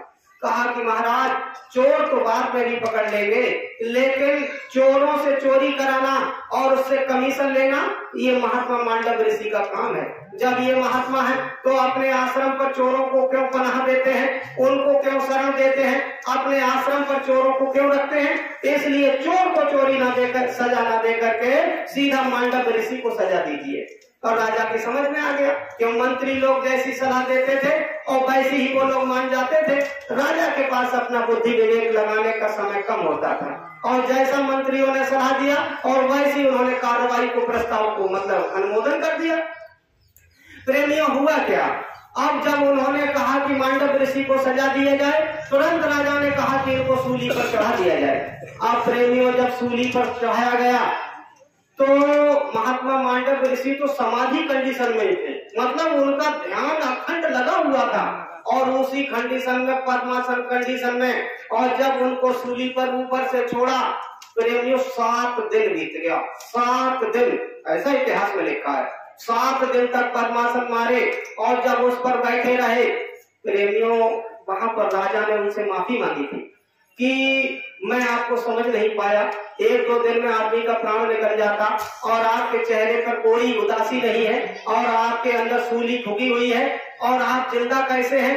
कहा कि मैं शरीर में हूं तब ना, मतलब इसको कहता है विदेह, मतलब जब देह भान शून्य हो गया और तब वो सूली पर टंगे रहे। जब टंगे रहे तो प्रेमियों मतलब राजा कांपने लगा और जब राजा कांपने लगा तो उसने क्या किया, कैसे भी करके इनसे माफी मांगा जाए। तो जब माफी मांगने की बात आई तो वो राजा जो था उसने पहले आगे ब्राह्मणों को किया, पीछे गाय को, और इससे पीछे अपने मुंह में दूध का तिनका दबा करके और वहां पहुंचा कि महाराज मुझे माफ कीजिए। तब उन्होंने, उनकी समाधि भंग हुई और समाधि जब भंग हुई तो प्रेमियों मतलब उनके लिए कहा कि अब मैं तुझे सजा क्या दूं, जब तू माफी मांग रहा है, आगे ब्राह्मण है, पीछे गाय है और तू दीनहीन कंडीशन में माफी मांग रहा है, तो मैं तुझे सजा क्या दूंगा? अब सजा तो सीधे उस कर्ता को दूंगा जिसका ये विधान है। प्रेमियों सदैव धर्मराज के दरबार में महात्मा मांडव्य ऋषि पेश हुए और धर्मराज थर-थर कांपने लगे। कहा कि महाराज आज मेरे दरबार में कैसे आना हुआ? तो कहा कि ये बताओ, मतलब पूरी जिंदगी मेरी बीत गई भजन करते करते, कभी मेरे से कोई गलत काम नहीं हुआ और मुझे सूली की सजा किस कर्म के अनुसार मेरे लिए मिली? तब धर्मराज ने कहा कि महाराज खौलो मत, गरम मत हो, पिछला इतिहास उठा करके देखो, जिस समय पर तुम 5 वर्ष के थे उस समय तुमने खेल खेल में तितली को पकड़ा था और जब तितली को पकड़ा तो तुम्हारे अंदर विवेक नहीं था और तुमने एक बबूल का कांटा तोड़ा और तितली के शरीर में उस कांटे को घुसेड़ दिया और तुमने तितली के शरीर में कांटे को घुसेड़ दिया और उस कर्ता के विधान के अनुसार आज तुमको वही सूली की सजा मिल रही है। प्रेमियों इस दृष्टांत जब बीच में आ गया तो मैंने ये इसलिए बता दिया कि जो जस कीन सो तस फल चाखा और कर्म प्रधान विश्व चिराखा, आप जैसा करेंगे आपको भोगना पड़ेगा। अब देखो महात्मा मांडव्य ऋषि ने सीधा धर्मराज को अभिशाप दिया कि अब मैं तुम्हें क्या सजा दूं, जो चाहूं वो कर सकता हूं, समर्थ है। अब प्रेमियों तुरंत उन्होंने कहा कि जाओ मृत्यु लोक में और तुमको भी मनो शरीर मिलेगा। प्रेमियों वही मतलब महाभारत में एक पात्र हुए हैं जिनका नाम महात्मा विदुर, और वही धर्मराज आकर के प्रेमियों विदुर बने और पूरी जिंदगी भर ऐसी कस्मकस की स्थिति में फंसे रहे कि न पांडवों की कह पाए और न मतलब इनकी कौरवों की कह पाए, और जिसकी कहे उसी की बुराई। प्रेमियों ये इतिहास में जाऊंगा तो थोड़ा सा विलंब होगा, मुझे कुछ बिंदुओं पर बोलना है। तो मैं आपको बताना चाह रहा था कि प्रेमियों, जब वो सांडिली अपने पति को लेकर के जा रही थी और उनके पति की टांगे मतलब जब हिलती हुई जा रही थी और उसी सूली पर जब उनके पति कौशिक की टांगे लग गई धोखे से, रात हो गई थी, तो जब धोखे से मतलब उनकी सूली हिली तो प्रेमियों वो मतलब उसका जो सूल था यानी उसकी नोक के लिए सीता कहते हैं, तो वो उनका जो नोक था वो उनके मतलब उनको कष्ट पहुंचाया। जब कष्ट पहुंचाया तो महात्मा मांडव्य ऋषि क्रोधित हो गए। कहा कि तू जिस अपने पति के प्रेम में दीवानी है और इसको भोगवाने के लिए तू जिस वैश्या के पास ले जा रही है, तुझे इतना होश नहीं है कि एक महात्मा की सूली को तूने हिला दिया और तूने अपराध कमा लिया। जा, तुझे अभिशाप देता हूँ कि जिस पति के प्रेम में तू पागल है वो पति सुबह का सूर्य देखने को नहीं मिलेगा। जैसे ही सुबह का सूर्य निकलेगा तेरा पति मर जाएगा। अब वो सांडिली जो थी उसने कहा कि महाराज देखिए, अगर आप यति हैं तो मैं भी एक सती हूँ, कुल मिलाकर के आप ज्यादा क्रोध न करो, तुम्हारी भलाई इसी में है कि अपना अभिशाप वापस ले लो, और यदि अभिशाप वापस नहीं लोगे तो फिर मेरा भी अभिशाप सुन लो। आप प्रेमियों दोनों यति की और सती की वहां पर टक्कर शुरू। जिस प्रकार से प्रेमियों मतलब मेघनाद और लक्ष्मण का जो संग्राम हुआ था वो लक्ष्मण और मेघनाद का संग्राम नहीं था, वो तो सुलोचना और उर्मिला का संग्राम था। अब मैं उस मैटर में चला जाऊंगा तो थोड़ी देर हो जाएगी, मुझे अपने टॉपिक पर बोलना है। प्रेमियों ठीक उसी प्रकार से इस समय यति और सती की टक्कर। उन्होंने कहा मैं अपना अभिशाप वापस नहीं लूंगा, तो सांडिली ने कहा कि तुम मेरा अभिशाप सुनो। तुम सुबह को सूर्य उगने की बात कहते हो, मैं भी अपने पतिव्रत धर्म से और गुरु को निष्ठ मान करके अपनी गुरु निष्ठा की ताकत से ये वचन देती हूँ कि सूर्य निकलेगा ही नहीं जो मेरा पति मरे। आप तो प्रेमियों धर्म संकट फंस गया। जब धर्म संकट फंस गया और सभी देवी देवता सब परेशान, तब कहाँ पहुंचे? कहा कि देखो भैया, स्टाफ की शिकायत स्टाफ से करो। मतलब ये सबसे ज्यादा परम पवित्र और पतिव्रता नारी है, इसलिए इसकी शिकायत सीधी अनुसुईया से करो, अत्रि मुनि की पत्नी अनुसुईया, क्योंकि भूमंडल पर वो पतिव्रत धर्म में एक सर्वश्रेष्ठ और सर्वोच्च और अग्रगण्य मानी जाती है। अब अनुसुईया के पास सारे देवी देवता कंप्लेंट एक शिकायती पत्र लेकर के पहुंचे कि भाई, अब उन्होंने पहले तो ऑनलाइन कंप्लेंट किया, इसके बाद सीधा ऑफलाइन पहुंच गए और कहा कि भैया जैसे भी हो हमारी रक्षा कीजिए। और जब वहां पहुंचे कि जब त्राह त्राह और रक्षमाम जब होने लगा तो मैया अनुसुईया ने और सांडिली से कहा कि बेटी तू ऐसा कर, सूर्य को निकलने दे। कहा कि मैया आप ही ऐसी बात करती हो, मैं सूर्य को निकलने दूं और मैं विधवा हो जाऊं? वाह भाई वाह, ऐसा नहीं हो सकता। तब कहा कि बेटी तू चिंता न कर, जब मैं तेरे साथ हूँ तो तू सूर्य को निकलने दे, और जैसे ही सूर्य तेरा निकलेगा और तेरा पति मरेगा और मैं अपने पतिव्रत धर्म से तेरे पति को जीवित करूंगी। जब माता सूर्य अनुसुईया ने ऐसा कहा और सांडिली ने मतलब आदेश दिया, भगवान भुवन भास्कर सूर्य उदय हुए, और जैसे ही उदय हुए तो कौशिक योद्धा मर गया। और जब कौशिक मरा और तुरंत माता अनुसुईया ने अपने सतीत्व और अपने पतित्व और अपने गुरु भक्ति की ताकत को अभिमंत्रित करके जैसे ही उसका मंत्रोच्चारण किया तो कौशिक जिंदा हो गया। और जब कौशिक जिंदा हो गया तो कहा कि देख बेटी, अब तेरा पति जिंदा हो गया। अब जब पति तेरा जिंदा हो गया तो ये तो तू चाहती ही थी, वो तो मैंने कर ही दिया। अब इसका एक बोनस, एक एक्स्ट्रा लाभ तुझे मैं देती हूँ कि तूने इतना बड़ा काम करके दिखाया है, तो तेरा पति कोढ़ी था। अब मैं अपनी तरफ से इसको ऐसा आशीर्वाद देती हूँ कि तेरे पति की काया कंचन जैसी हो जाएगी। प्रेमियों, माता अनुसुईया के कृपा से उनकी काया कंचन हो गई।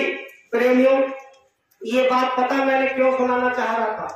मैं आपको इसलिए सुनाना चाह रहा था कि जिसमें गुरु महाराज की दया दुआ की, जिसके पास पावर होती है, जिसके पास नाम की हस्ती होती है, नाम की पावर होती है, नाम की लज्जत होती है, प्रेमियों प्रकृति की रचनाओं को प्रकृति के मतलब कहना चाहिए इस कार्य में वो लोग दखल कर देते हैं। तो मतलब अब आप सीधा प्रकृति से झटका ले लिया उन्होंने। और प्रकृति की रचना में विकृति पैदा कर दिया। किसके बल से? तप के बल से, पतिव्रत धर्म के बल से, और इनसे भी सबसे बड़ा बल होता है गुरु का बल, जिसको कहते हैं नाम का बल। तो उसके पास नाम का बल था, और नाम के बल से देखो उसने अपने पति को जिंदा ही नहीं किया, बल्कि उनको बिल्कुल सोने जैसी काया कंचन हो गई। और प्रेमियों, इतिहास नाम रोशन हो गया। प्रेमियों, किसका प्रताप है? ये सब नाम का प्रताप है। देखो गुरु महाराज पहले सुनाते थे, मुझे अच्छी तरह से याद है कि मतलब एक ये तो कौशिक सांडली के पति थे, और एक कौशिक महात्मा हुए हैं।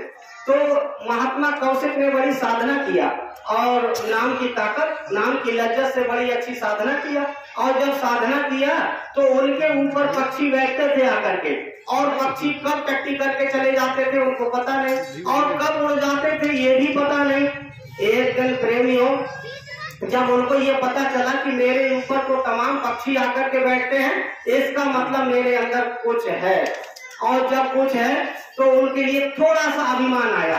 तो जन अभिमान न रखे कब, ये भगवान, ये गुरु का स्वभाव। अब जब जैसे ही अभिमान आया, एक चिड़िया आकर के बैठी, उसने उनके कंधे पर बीट किया, और तुरंत उन्होंने क्रोध की दृष्टि से देखा तो वो चिड़िया भस्म।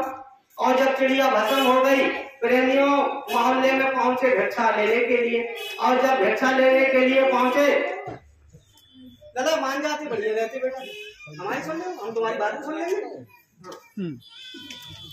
प्रेमियों, हुआ क्या, जैसे ही जब वो मोहल्ले में भिक्षा के लिए, भिक्षा करने के लिए गया, वो गए कौशिक जी, तब उन्होंने प्रेमियों जिस दरवाजे पर गए, उस दरवाजे में मतलब एक महिला थी, और वो अपने मतलब उस समय गुरु महाराज के बताए हुए मार्ग के अनुसार वो अपना भजन पूजा कर रही थी। और जब कर रही थी तब तक उनका पति आ गया, फिर पति की सेवा में लग गई। अब वो बेचारे दरवाजे पर खड़े, तो उन्होंने कहा कि पतिदेव, एक भिक्षुक दरवाजे पर खड़ा हुआ है, और अगर आपका हुक्म हो तो उसको भिक्षा दे दें। जब वो स्त्री वहां भिक्षा लेकर के गई, तो वो कौशिक जी थे, वो बड़ा घमंड में थे कि मैंने एक चिड़िया को रुद्र दृष्टि से देखा, तुरंत मतलब भस्म होकर जमीन पर आ गई। और इस स्त्री की इतनी हिम्मत कि इसके दरवाजे पर 15 मिनट खड़ा रहा, इसने मेरे लिए भिक्षा नहीं डाली। रुद्र दृष्टि से देख ही रहे थे। पतिव्रता स्त्री बोली, महाराज ज्यादा क्रोध करने की जरूरत नहीं है, मैं उस पेड़ की बबुली नहीं हूं जो तुम्हारी रुद्र दृष्टि से जल करके भस्म हो जाऊंगा। अब ये जैसे ये शब्द उन्होंने सुना तो उनके तोता उड़ गए। कहा कि ये घटना को तो सिर्फ मैं जानता हूँ कि मैंने रुद्र दृष्टि से देखा तो वो बबुली मर करके नीचे गिरी, इसको कैसे पता चल गया? एकदम झुके। कहा कि देवी तुमको कैसे पता चला?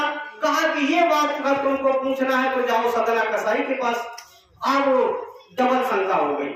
बोले ये बात का उत्तर ले, और वो भी सदना कसाई से।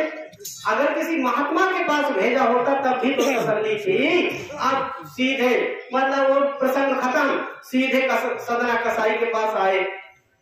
अब सदना कसाई के पास आए तो धाड़ धाड़ गरसा से मांस काट रहे थे और बेच रहे थे। अब प्रेमियों डबल शंका हो गई। बोले बताओ, ये हमारी बात का जवाब देंगे कि मांस को काट काट करके बेच रहे हैं? प्रेमियों, वो तो उनका व्यापार था, मार्केट से मांस को लाना और बेचना। लेकिन क्या महात्माओं की प्रेमियों, जो गुरु कहे करो तुम सोई, और मन के मते चलो ना कोई। जिस समय महात्मा समस्तवेद जी महाराज जा रहे थे और पीछे से शिष्य लोग साथ में थे, मछली बिक रहा था, और मछली को उठाया और जिंदा खा लिया। सारे शिष्य लोग तो चक्कर में पड़ गए। तो बोले ये कैसे गुरु है कि अगर मछली को बना के पका के दुनिया खाती है, इन्होंने तो कच्ची मछली खा लिया, और सारे के सारे शिष्य हट गए। बोले गुरु गुरु कुछ नहीं है, बवाल है, चक्कर में पड़ गए, जिंदा मछली खा लिया। सारे शिष्य प्रेमियों इधर बेतर, केवल एक भक्त उनके साथ रह गया। अब चूंकि ये इतिहास थोड़े लंबे हैं और मैं स्पीड काफी मतलब स्पीड बढ़ा रहा हूँ, फिर भी आप ध्यान से सुनना। अब प्रेमियों सारे शिष्य रफू चक्कर, एक शिष्य रह गया। अंत में जाकर के नदी किनारे पहुंचे। बोले हुजूर कृपा कर दो। सारे शिष्य तो चले गए, लेकिन शंका मेरे अंदर भी है। ये बताओ हुजूर कि आपने ये कैसा नया कौतुक कर दिया कि जिंदा मछली काट कर को उठा करके और खा लिया? तो कहा कि देखना चाहते हो, कहते देख सुनाऊं या करके दिखाऊं? बोले हुजूर करके दिखा दो। तो कहा कि जिस नाम को तुझे दिया था वो नाम एक बार बोल दे, और जैसे ही उस नाम को एक बार बोला और मुंह से थूका, मछली तुरंत निकल गई। बोले मैंने तो ये चबा चबा के खाया था और ये जिंदा मछली कहाँ से निकल गया? अरे प्रेमियों, उस समय को याद करो, और जिस समय बादशाह अकबर ने और साहब मतलब गोस्वामी जी महाराज को अपने दरबार में बुला करके और जब उनको बेइज्जत करने का मतलब फरमान जारी किया, और वो समझिए इतिहास थोड़े लंबे हैं प्रेमियों, जब महात्मा गोस्वामी जी महाराज को बेइज्जत करने के उद्देश्य से उन्होंने फरमान जारी किया, तब तक क्या हुआ, ये कबूतर आकर के दरबार में गिरा, और जब दरबार में आकर के गिरा तो कहा कि तुमको माफ तब करेंगे, इस कबूतर को या तो जिंदा करो और वरना इस्लाम स्वीकार करो। आप गोस्वामी जी महाराज के सामने, और वो भी ऐसे विलक्षण महापुरुष, क्योंकि वो तो अद्भुत महापुरुष थे। गोस्वामी जी महाराज इतने अद्भुत महापुरुष थे जिन्होंने रामचरित जैसा महान ग्रंथ लिखा, तो कहा कि या तो इस कबूतर को जिंदा करके अपनी शक्ति दिखाओ वरना इस्लाम स्वीकार करो। बोले ऐसा तो नहीं हो सकता, तुम अगर इस्लाम में शक्ति ज्यादा मानते हो तो तुम इसको मतलब जिंदा करके दिखा दो। तो उन्होंने अपने तमाम कलमा आयतों को सबको पढ़ा और कबूतर जिंदा नहीं हुआ। तब प्रेमियों गोस्वामी जी महाराज ने कहा कि हे कबूतर, जब तू हमारा पड़ा रहेगा, ये तो राक्षस है और तुझको काट के खाएगा और तेरी खोटी को जब अपने चरणों से दबाएगा तेरे कर्मों का सजा ये देगा, इसलिए तू उठ और उड़ जा। प्रेमियों जैसे ही गोस्वामी जी महाराज ने कहा कि उड़ जा, और कबूतर फुट उड़ गया। जिस जैसे ही कबूतर फुट उड़ा तो उन्होंने कहा कि आज तक जितना पैसा मतलब ये कहना चाहिए मस्जिद बनाने के लिए राज खजाने से जाता, आज उतना ही पैसा मंदिर बनाने के लिए जाएगा। और उस दिन से गोस्वामी जी महाराज को बरी कर दिया, कहा कि एक वरदान मेरी तरफ से मांग लो, कहा कि कोई भी गुरु भगत हरि भगत कृष्ण भगत को सताया ना जाए। प्रेमियों उसी दिन से मतलब हरि बोल हरि राम राम राम कृष्ण कृष्ण के जयकारे गूंजने लगे। प्रेमियों हमारे मतलब समाज में ऐसे ऐसे महान भक्त हुए हैं जिन्होंने अपनी तपस्या के बल पर कुर्बानी दिया है, और तब कहीं जाकर के आज हम और आप इस मार्ग से अपने धर्म का संदेश देने में सफल हुए हैं। प्रेमियों जब रघु भैया लखनऊ आए थे उन्होंने साफ शब्दों में कहा कि एक समय ऐसा आएगा कि तुम अपनी धर्म की बात खुले मंच से नहीं कह पाओगे।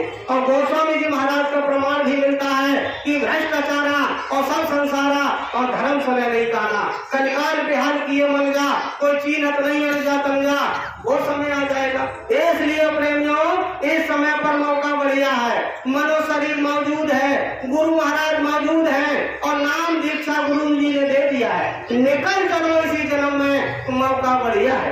आए ऐसे विलक्षण महापुरुष आए प्रेमियों, कब ऐसा सुंदर मौका मिलेगा? मेरा मुर्शिद मौजूद है और नामदान की बख्शीश कर दिया है, गोल्डन चांस है। प्रेमियों इस समय निकल चलो, इससे बढ़िया मौका क्या होगा? जिसके पास नाम की दौलत होती है कितना धनी होता है। प्रेमियों नाम के ऊपर तो कितना सुनाया जाए। प्रेमियों मैं आपको थोड़ी नाम के विषय में और विस्तार से आपके हृदय में पूरी तसल्ली हो जाए, संत तुकाराम को लेकर के चलता हूँ। संत तुकाराम एक महात्मा हुए महाराष्ट्र के, और विलक्षण संत हुए हैं, बहुत अच्छे संत हुए हैं। प्रेमियों नाम जापक महात्मा, नाम की ध्वनि का प्रताप ऐसा था जैसे अपने परम पूज्य महाराज जी ने एक फार्मूला निकाल दिया है, जय गुरुदेव नाम की ध्वनि। इस जय गुरुदेव नाम की ध्वनि में बड़ा ताकत है, बड़ी पावर है। प्रेमियों जिसके घर में होने लग जाती है और उसके घर से सारी नेगेटिविटी और सारे भूत प्रेत बाधा बीमारियां सब भागने लगती है। और प्रेमियों तो ये जो नाम जापक मतलब कोई भी आदमी होगा और तो आप ऐसे समझो कि उससे दृष्टि नहीं मिलेगी, इतना तेज होगा, इतना ओज होगा उसकी आंखों में, उसकी रौनक होगी, और उसके पास बैठ के मात्र से ये पता लग जाएगा कि हाँ इसमें साधना की ताकत है। प्रेमियों में महात्मा तुकाराम जी की बात आपको बता रहा था, इतने उच्च कोटि के महात्मा, जिस समय वो नाम का जाप करते थे, और प्रेमियों उनकी पत्नी जो थी वो ठीक विपरीत स्वभाव की थी। वो कहे आम तो पत्नी कहती सीधा बबूल, कभी हमेशा 36 का आंकड़ा, कभी उनसे नहीं बनती थी। अब लेकिन उनकी पत्नी में एक क्वालिटी थी, सिर्फ और सिर्फ एक क्वालिटी थी कि भोजन अपने पति को कराने के बाद ही करती थी। अब सवाल ये है कि उनकी तुकाराम महात्मा की जब इच्छा हो और तब अपने नाम का जाप करने में लग जाए, और जब कभी इच्छा हो तो मतलब कहीं जंगल में निकल जाए। अब उनकी पत्नी घर पे जो रह जाती थी रखुबाई, और रखुबाई इस चक्कर में रहती थी कि ये तो मन चाहे कहाँ हरिनाम कीर्तन करते रहते हैं, चले जाते हैं, नाम का जाप करते हैं, भजन करते हैं, हर समय बैठल बैठल का जाप करते हैं, और मैं घर में भूखी हूँ और कैसे करके ये भोजन करें तब हम भोजन करें। लेकिन अब उन फक्कड़ का कोई पता चले तब ना, उनका पता ही ना चले। अब वे कहाँ बैठ करके नाम का जाप कर रहे, हर समय बैठल बैठल बैठल एक ही साधना करते थे। प्रेमियों, एक दिन रखुबाई ने उनको पकड़ के बैठाला और ये कहा कि तुमको इतना तो होश होना चाहिए कि मैं जब तक तुमको भोजन नहीं करा लेती और तब तक मैं भी भोजन नहीं करती हूँ, तो कम से कम जब हमारा और तुम्हारा पाणी ग्रहण संस्कार हुआ है तो कम से कम इतनी तो अकल होनी चाहिए, पूरे महात्मा बनते हो कि पत्नी भूखी होगी। तो कहा कि मतलब दिक्कत क्या है? वो दिक्कत ये है कि मैं तुमको बिना खिलाए नहीं खा सकती। तो बोले खिला दिया करो। बोले खिलाए तो तब दे जब तुम्हारा पता मिले, तुम जब कहाँ जा करके बैठल बैठल करते हो। तो बोले तुमको ढूंढे कैसे? तो बोले देखो ये जो अपने दरवाजे के आगे चौराहा है, पंढरपुर चौराहा, तो बोले ऐसा करना कि जब तुम जाओ उस चौराहे पर, तो चौराहे पर नीचे कान लगाना और जिस दिशा से बैठल बैठल की आवाज आ रही हो उसी दिशा में चली आना, मैं उसी दिशा में भगवान का जाप कर रहा होगा। कहा ये तो तुमने बात बड़ा अजीब बताई। बोले जिस दिशा में तुम भजन करोगे उस दिशा से बैठल बैठल की आवाज आएगी। बोले बिल्कुल सही बात है। अब जैसे रखुबाई ने भोजन बनाया और भोजन बनाने के बाद जैसी पंढरपुर चौराहे पर पहुंची और जमीन पर जैसे ही कान लगाया और जिस दिशा से बैठल बैठल की आवाज आ रही थी उसी दिशा में पहुंची। तो प्रेमियों को बड़ा मार्ग जो था वो कंटका कीड़ था, उस रास्ते पर बड़े कांटे थे और जब कांटे भरे मार्ग पर और जब वो रखुबाई जा रही थी, प्रेमियों एक इतना लंबा और बबूल का कांटा और जैसे ही रखुबाई के पैर में घुसा तो चीख निकली, और जब चीख निकली कांटा घुसा तो कोसने लगी अपने पति को कि ये कहाँ जाकर के बैठ जाता है और मुझे रोटी का प्रबंध करना पड़ता है। और जब उनके मुंह से चीख निकली और आंसू निकला, भगवान श्री कृष्ण के पुजारी थे, तुरंत भगवान श्री कृष्ण मतलब एक 12 साल के लड़के का रूप बना करके अद्भुत रूप सौंदर्य मधुर लावण रूप में और वो मुरली मनोहर पीताम्बरधारी अपना पीताम्बर फहराते हुए आए और कहा कि भैया तुम्हारा खून कैसे निकल रहा? तो कहा कि बेटा बहुत दर्द हो रहा। और जैसे ही करहा करके माता रखुबाई ने कहा कि बेटा मतलब दर्द हो रहा है। भैया क्या लगा? बोले कांटा लगा। भैया देखा, और जैसे ही उन्होंने अपना पैर, किसने? वही विठलनाथ ने, जब भगवान श्री कृष्ण ने अपने मतलब कहाँ रखा, अपने मतलब पैर पे उनका पैर रख करके और बबूल का कांटा अपने मुंह से मतलब खींच लिया। जब अपने मुंह से विठलनाथ ने बबूल का कांटा खींचा और प्रेमियों अपने पीताम्बर से पट्टी को फाड़ करके पैर में बांध दिया। और जब उन्होंने मतलब देखो उनकी पत्नी के पैर का जब अपने हाथ से स्पर्श किया और प्रेमियों पूरा दर्द काफूर हो गया। और जब लड़ाते हुए उनके पास पहुंची तो प्रेमियों जब उनके पास पहुंची उनको भोजन खिलाया और लड़ाती हुई जा रही थी तो कहा कि ये बताओ तुम्हारे पैर में क्या हो गया? तो कहा कि एक बहुत बड़ा कांटा लग गया।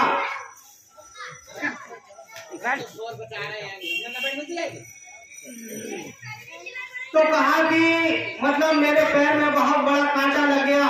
और कांटा लगने के बाद फिर कहा कि ये पट्टी कौन बांध गया? तो कहा कि एक 12 साल का लगभग लड़का आया था। तो बोले क्या नाम था उसका? बोले जब मैंने उसका नाम पूछा तो वो अपना नाम बिट्ठू बता रहा था। जैसे ही उन्होंने कहा कि बिट्ठू बता रहा था, एकदम तुकाराम जी फपक फपक कर रो पड़े। बोले जिस बिट्ठू की मैं रात दिन पूजा करता हूँ और वो साक्षात और सदैव तुम्हारी पट्टी करने के लिए पहुँच गया, हे मेरे मालिक मैं तुम्हारा लाख लाख शुक्र अदा करता हूँ कि मतलब जो पत्नी तुम्हारा विरोध करती थी और कभी भजन नहीं करती थी और मेरे से पहले मेरी पत्नी को तुमने दीदार दे दिया, मेरे मालिक लाख लाख शुक्र है। प्रेमियों ये बात मैं क्यों बताई? मैं ये बता रहा था कि नाम की लज्जत जिसके पास होती है, भगवान भी मुंह के लिए मुंह से कांटे को खींचते हैं, भगवान बधे चले जाते हैं। हे मेरे सत्संगी धर्म प्रेमी भाई बहनों, हमको आपको इतनी बहुमूल्य वस्तु मिला है, काश हमने आपने इस जन्म में थोड़ा सा नाम जप कर लिया, गुरु महाराज के बताए हुए मार्ग का अनुसरण कर लिया, इसी जन्म में हमारे आपको मुक्ति और मोक्ष का रास्ता खुला हुआ है। हमको आपको किसी लाइकात की जरूरत नहीं है, हमारा पिता बड़ा समर्थ है। प्रेमियों, मगर आपको मैं आपने शायद जनाबाई जी का नाम सुना होगा, ये महात्मा कबीर साहब के जमाने की बात है। जनाबाई जी जो थी वो भी हर समय भगवान के नाम को जपती रहती थी। तो प्रेमियों, मतलब एक बार जनाबाई जी में और गांव की कुछ महिलाओं में झगड़ा हो रहा था। तो साहब कबीर उधर से गुजर रहे थे, तो साहब कबीर ने कहा कि अरे ये तो परम भक्ता जनाबाई है, तो ये बताओ कि तुमसे झगड़ा क्यों हो रहा है? तो मतलब वहां जो महिलाएं गांव की थी वो बोली कि मतलब इन्होंने हमारे कंडे चुरा लिए। बताओ कंडे की क्या औकात होती है? और जनाबाई कह रही थी कि गांव की महिलाओं ने हमारे कंडे चुरा लिए। दोनों लोगों के कंडे जो थे पास ही पास में थप रहे थे। तो कहा, आखिरकार जब साहब कबीर पहुंचे तो उन्होंने ये कहा कि ये बताओ तुम्हारे कंडे की पहचान क्या है? तो गांव वालों ने अपनी पहचान बताई।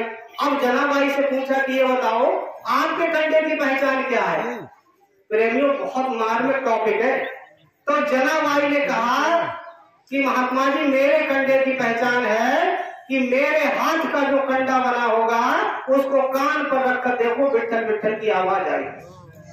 प्रेमियों, जरा विचार करो, जब जड़ वस्तु से उस मतलब परम सत्ता का नाम स्फुरित हो सकता है, तो प्रेमियों हम लोग तो चेतन में हैं।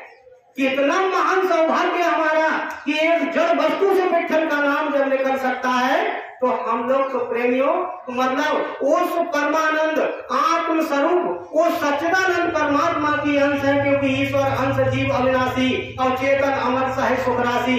प्रेमियों, साहब कबीर ने साफ शब्दों में लिख दिया कि राम मरे तो मैं मरूं, राम मरे तो मैं मरूं, और ना मरे मेरी बलाए, और अविनाशी का बालका मरे न मारा जाए। प्रेमियों, मुझे अविनाशी के बच्चे के लिए कौन मेरा नुकसान कर सकता, मुझे कौन धोखा दे सकता? ओ सच्चिदानंद परमात्मा धन, ओ परम पिता परमात्मा स्वामी जी महाराज, जिनके लिए मेरे बोलने के लिए, महाराज जी को जिनके बोलने के लिए कि मेरी जिब्या में ताकत है जो मैं बखान कर सकूं, ऐसे अनामी महाप्रभु जो देह रूप धर के आए। क्यों? मतलब देह रूप धर के। अगर देह रूप धर के ये सतगुरु नहीं आते प्रेमियों, हमको आपको कौन समझाता? क्योंकि मतलब कहा है रामचरितमानस में एक जगह आया है सुंदरकांड में कि धरो देह नहीं आन ले हो रे। मतलब ये स्वयं भगवान श्री राम मतलब विभीषण से कहते हैं कि तुम सारी के संत प्रिय मोरे। कितनी दमदार बात है कि तुम सारी के संत प्रिय मोरे और धरो देह नहीं आने हो रे। तुम जैसे संतों के लिए मैं देह धारण करके आता हूँ। बस वही हाल है प्रेमियों, स्वामी जी महाराज हमारे आपके लिए देह धारण करके आए हैं। क्योंकि प्रेमियों, ये तो बहुत ही अलौकिक बात है और बहुत ही दुर्लभ है कि वास्तव में हमारे आपके मनो शरीर में समझाने के लिए देह रूपी सतगुरु ही होना चाहिए। क्यों? जब तक देह रूपी सतगुरु नहीं होंगे तब तक हमको आपको कोई समझा नहीं सकता। क्योंकि तभी तो उमापति भगवान शंकर कैलाश से उमा संत के यही बुराई, मतलब जैसे उन्होंने ये दृश्य सुना तो कैलाश से बोल पड़े कि उमा संत के यही बड़ाई और मंद करके जे करे भलाई। कि उमा देखो संत की यही बड़ाई है कि जो जिसकी निंदा करता है और संत उसी की बदले में भलाई करता है। ये देखो प्रमाण दे दिया। तो उमा संत के यही बड़ाई और मंद करते जे करे भलाई। प्रेमियों, पूरा सार गर्भित ग्रंथ है, एक एक चौपाई को 3-3 घंटे में समझाया जाए क्योंकि इतना समय नहीं है। प्रेमियों, मैं आपको बता रहा था वास्तव में हमारा आपका कितना परम सौभाग्य है कि हमको आपको इस नाम की लज्जत मिली। गुरु महाराज ने हमको आपको पकड़ लिया। अरे प्रेमियों, नाम की वास्तव में गुरु भक्ति में और नाम में बड़ी पावर है। अरे प्रेमियों, देखो आपने शायद जमुनाबाई का नाम, यमुनाबाई एक परम भक्ता हुई है। ज्यादातर मैं भक्त लोगों का इतिहास इसलिए सुना देता हूँ कि देखो प्रेमियों सिद्धांत है कि अगर भक्त लोगों का इतिहास आप सुनेंगे और सुनाएंगे तो ऐसा शास्त्र में लिखा हुआ है कि 7% भक्ति, उनकी भक्ति का फल हमको आपको मिलता है। अब मैं आपको यमुनाबाई का इतिहास सुना दूं। बात उस समय की है कि जब बादशाह अकबर का भांजा, जिसका नाम शायद अब्दुल हसन खान था, तो मतलब जब वो अपना भारत में यहाँ मथुरा में विजिट करने के लिए आया, तो जब यमुनाबाई जब आ रही थी तो प्रेमियों जो भजन करता है उसके चेहरे पर बड़ी रौनक होती है। जैसे ही यमुनाबाई को उसने देखा, बादशाह अकबर के भांजे की बात कर रहा हूँ, अब्दुल हसन, प्रेमियों तुरंत मन में गंदा विचार आ गया और विचार आने के बाद अपनी निज मतलब परिकर से कहा कि इसको हमारी सेवा में पेश किया जाए। प्रेमियों आदेश की देरी थी और जब यमुनाबाई को उनके सेवा में खिदमत में जब पेश किया गया और जैसे ही अब्दुल हसन का विचार गंदा देखा तो प्रेमियों को घबरा गई कि इसकी तो मतलब शारीरिक शोषण की वृत्ति लगती है और इसकी इच्छा कुछ व्यभिचार जैसी लगती है। और तुरंत यमुनाबाई ने अपने गुरु का ध्यान किया और गुरु का ध्यान करके और तुरंत प्रेमियों ऐसा इतिहास में लिखा, तुरंत वहां पर बब्बर शेर प्रकट हो गया और जैसे ही बब्बर शेर प्रकट हुआ आप तो हमें को चीर करके फाड़ करके फेंक दिया। इतिहास गवाह इस बात का। अरे प्रेमियों, मीराबाई के इतिहास को उठा करके देखो। जब मीराबाई के देवर माधव सिंह, जब माधव, उन पर तो अत्याचार सबने किया और जब सास कहे मीरा वही जवानी, ससुर कहे कुलनासी रे, और प्रेमियों मतलब वो संत मत के अनुकूल चलती थी और उनके जो परिवार वाले थे तो वो सब अपने हिसाब से चलाना चाहते थे। अब जो मीराबाई की ननद थी ना, तो उसने कहा कि अब तुम यहाँ आई हो तो ऐसा करो, चलो कुल देवी की पूजा करके आते हैं। अब वो तो गुरु महाराज के महात्मा रैदास की भक्त थी और अपने नाम की पूजा, नाम की उपासना, नामनिष्ठ भक्ति। तो जब उनकी ननद ने कहा, बोलो प्रेमियों जय गुरुदेव,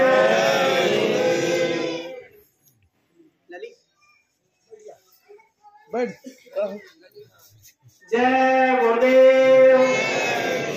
प्रेमियों, जब उन्होंने क्या किया कि जब उनकी ननद जो थी उनको समझा रही थी कि भाभी ऐसा करो, चलो कुल देवी की पूजा करके आते हैं, तो कहा कि कुल देवी की पूजा करने से क्या लाभ होगा। तो मीराबाई ने जवाब, वो उनकी ननद ने जवाब दिया कि कुल देवी की पूजा करने से सुहाग अमर होता है। अब मीराबाई ने केवल एक शब्द बोल दिया था, दीदी जब कुल देवी की पूजा करने से सुहाग अमर होता है तो तुम काहे को विधवा हो गई।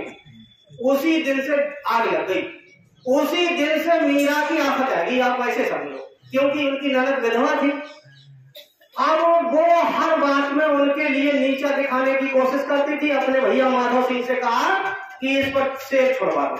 अब देखो उनकी बात कौन डाले। अब भैया जैसे उन्होंने कहा तो माधव सिंह ने उन पर शेर छोड़वा दिया।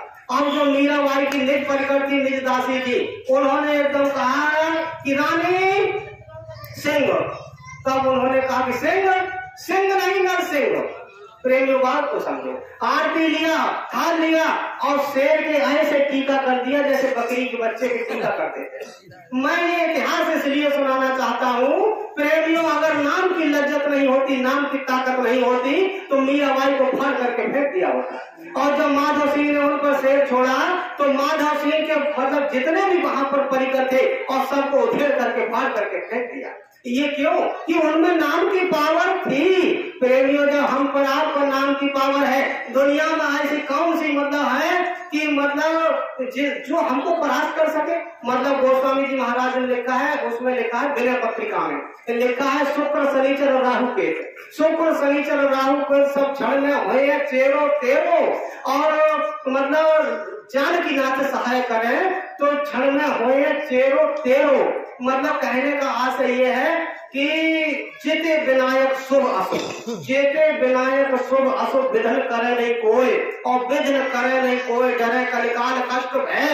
मतलब शुक्र शनिचर राहु के सब चरण में होए चेरो तेरो, और जान की नाथ सहाय करे तो कौन बिगाड़ करे नर मेरो। अर्थात प्रेमियों, कोई नक्षत्र, कोई ग्रह, कोई देवी देवता अगर किसी नाम जप का बाण फेंक दे, ऐसा दुनिया में किसी में पावर नहीं। लेकिन प्रेमियों, अगर मेरे गुरु की, मेरे मुर्शिद की, मेरे मालिक की अगर इच्छा है तो अभी हाथ पैर टूट जाए और एक कमरे में पड़ा पड़ा जय गुरुदेव नाम का जाप होता रहे, ये तो मान लिया जाएगा। लेकिन जिसके मुख से, जिसकी जिह्वा से अनवरत रूप से, मतलब एक अव्यावर्त अगर नाम का जाप चल रहा है तो दुनिया में किसी की पावर नहीं जो उस नाम जाप के लिए परास्त कर पावे। प्रेमियों, मैं कहना ये चाह रहा था कि हमारे आपके पास मतलब भजन करने का मौका है। गुरु महाराज ने ये नामदान दे दिया, बहुत बड़ी हम पर आप पर कृपा कर दिया। लेकिन अफसोस प्रेमियों कि अभी तक हम लोग समझ नहीं पाए कि गुरु महाराज कितनी बड़ी पावर, कितना बड़ा नाम जहाज लेकर के आए। तमाम तरह के प्रेमियों तार्किक प्रश्न करने लगे। आज ये जिम्मेदारी स्वामी महाराज जी पर आ गई और फिर भी महाराज जी को लोग मतलब तमाम प्रकार के स्वामी महाराज जी के ऊपर स्वामी जी का कितना दमदार एक शब्द याद कर लो, काम हो जाएगा। स्वामी जी ने कहा था प्रेमियों, 16 मई सन 2007 को वसीरतगंज जिला उन्नाव और बुधवार का दिन था। अपना जय गुरुदेव आश्रम और खड़ा करके स्वामी जी को, महाराज जी को कहा था, ये उमाकांत तिवारी, ये पुरानों की करेंगे संभाल और नए को देंगे नामदान। प्रेमियों, अब आप इस बात को जरा गंभीरता से समझो। जितने पुराने लोग हैं, चाहे वो किसी भी गुट में चले गए हैं, चाहे किसी भी मत में हैं, मेरे मुर्शिद की, मेरे गुरु के, मेरे महाराज जी की, इसलिए ये मेरे गुरु का हुक्म है, ये पुरानों की संभाल करेंगे। तो वो तो कोई गुटबाजी नहीं देख रहे, तो वो तुम्हारी रक्षा फिर भी कर रहे हैं, क्योंकि उनको अपने मुर्शिद का हुक्म है और ये पूरे वक्त के सतगुरु हैं, तो वो तुम्हारी रक्षा करेंगे। लेकिन प्रेमियों, आज आपको बहुत दमदार बात बता के जा रहा हूँ। इस समय पर महाराज जी की एक मजबूरी है। क्या महाराज जी की एक मजबूरी है? क्या कि ये पुरानों की संभाल करेंगे और नए को देंगे नामदान। तो पुरानों की संभाल करना इनकी मजबूरी है, क्योंकि ये गुरभगत है और ये अपने गुरु का इनको आदेश है। तो इसी जन्म में इनकी मजबूरी का फायदा उठा लो हम लोग।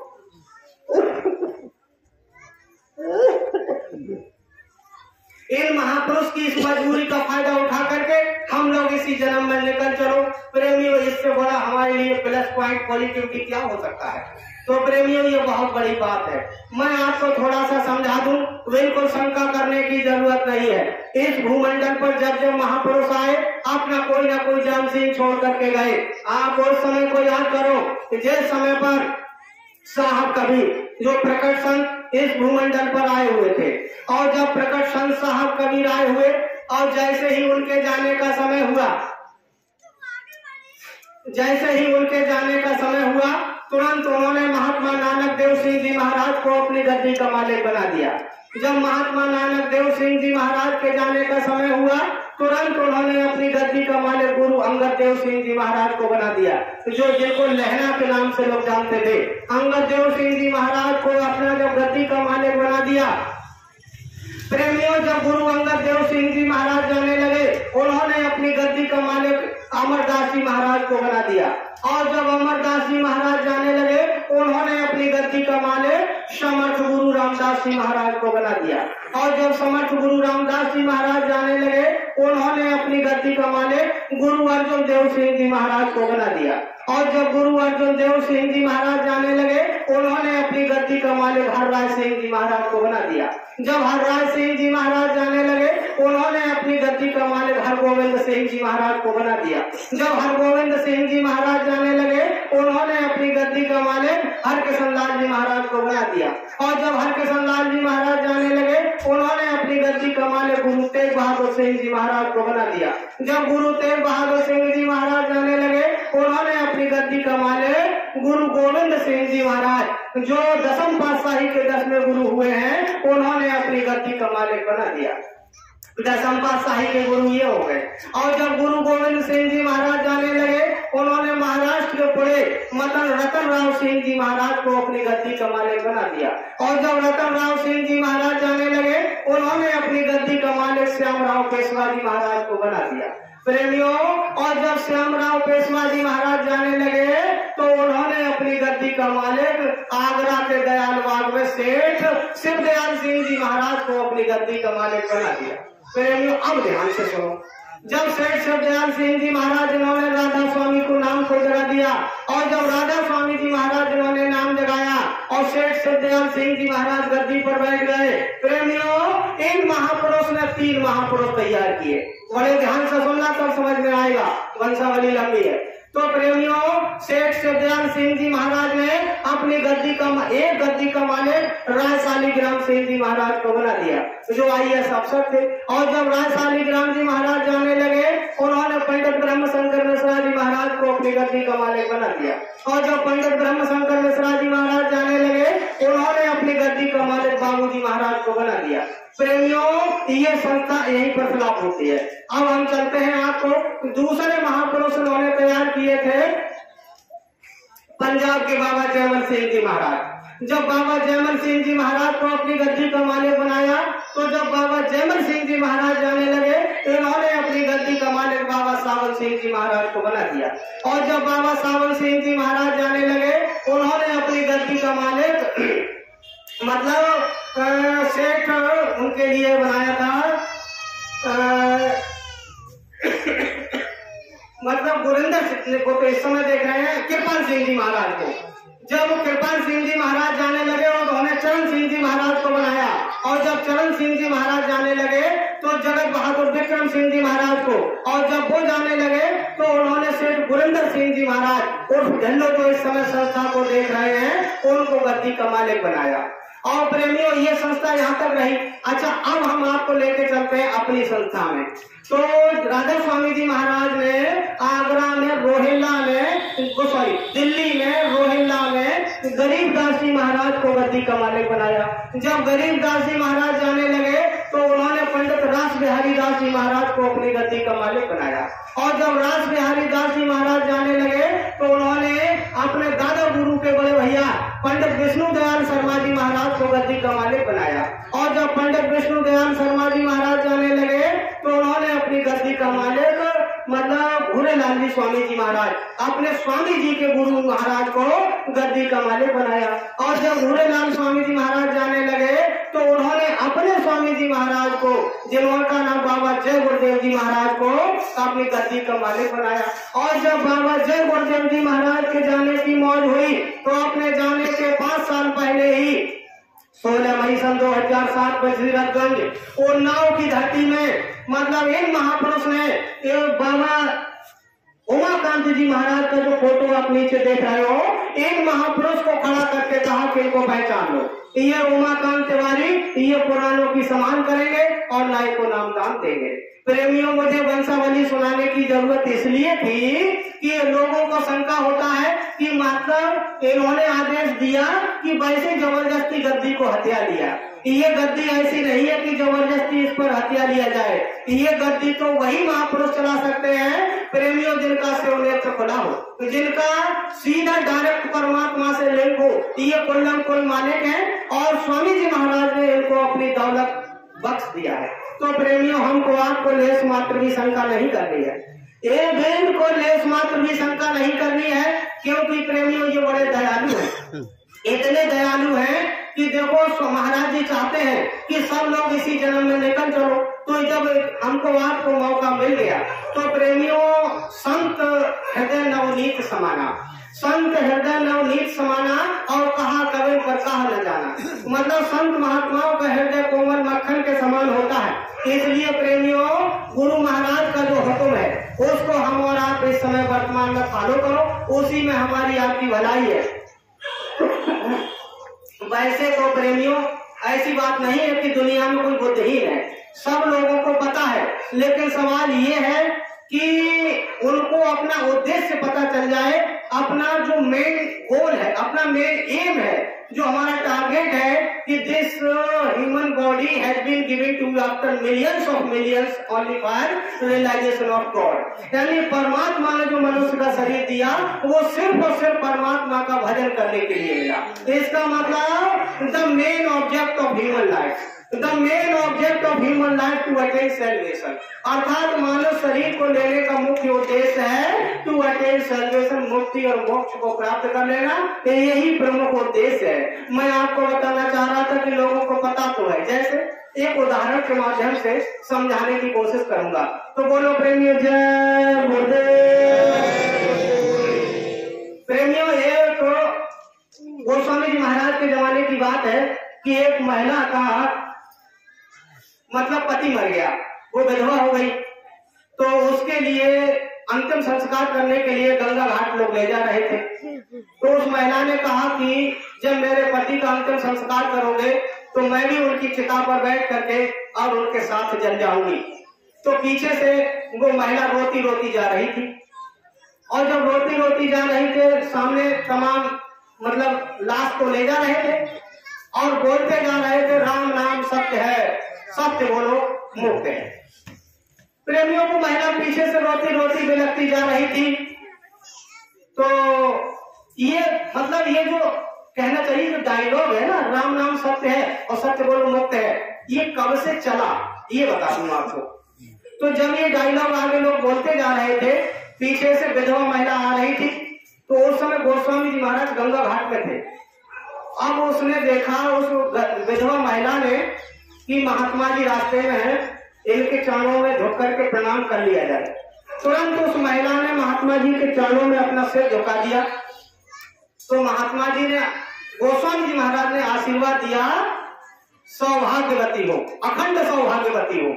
अब पीछे से लोग आ रहे थे, उन्होंने कहा कि महात्मा बड़ा पाखंडी है, कह रहा है कि अखंड सौभाग्यवती हो और ये सती होने जा रही है, इसके पति की लाश आगे जा रही है और इसको वरदान दे रहे हैं कि अखंड सौभाग्यवती हो।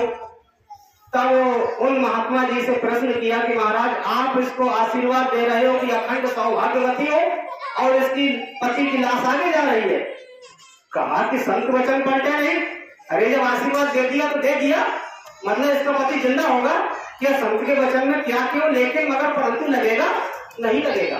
प्रेमियों, उसी दिन से उनका वो पति जिंदा हुआ और वो पत्नी जो थी सदैव और जिंदे पति के साथ जब घर को लौट करके आई, उसी दिन से भगवान श्री राम के पुजारी थे गोस्वामी जी महाराज, उन्होंने उसी दिन से वो नारा सब लोग बोलते हैं जब कोई मर जाता है तो, राम नाम सत्य है, सत्य बोलो मुक्त है, ये जयकारा ये सब लोग बोलते हैं। और ये जयकारा उसी दिन से शुरू हुआ। अब प्रेमियों एक बात बताओ, दुनिया के लोग इस बात को जानते हैं कि राम का नाम सत्य है और इसको बोलने से मुक्ति है। लगभग सबको ये बात पता हो गया कि राम का नाम सत्य है, कि भगवान का नाम सत्य है, गोपाल नाम सत्य है, कि इसको बोलने से मुक्ति होगी। तो ये बताओ, भगवान का नाम तो हर समय और हर जगह बोला जा सकता है। मान लीजिए अगर कोई नौजवान दूल्हा है और घोड़ी पर बैठ करके और भामर डालने जा रहा है और पीछे से हम जयकारा लगा दें कि राम नाम सत्य है, तो मैं समझता हूँ शायद बिना लठ पर ही ना बचा हो। क्यों?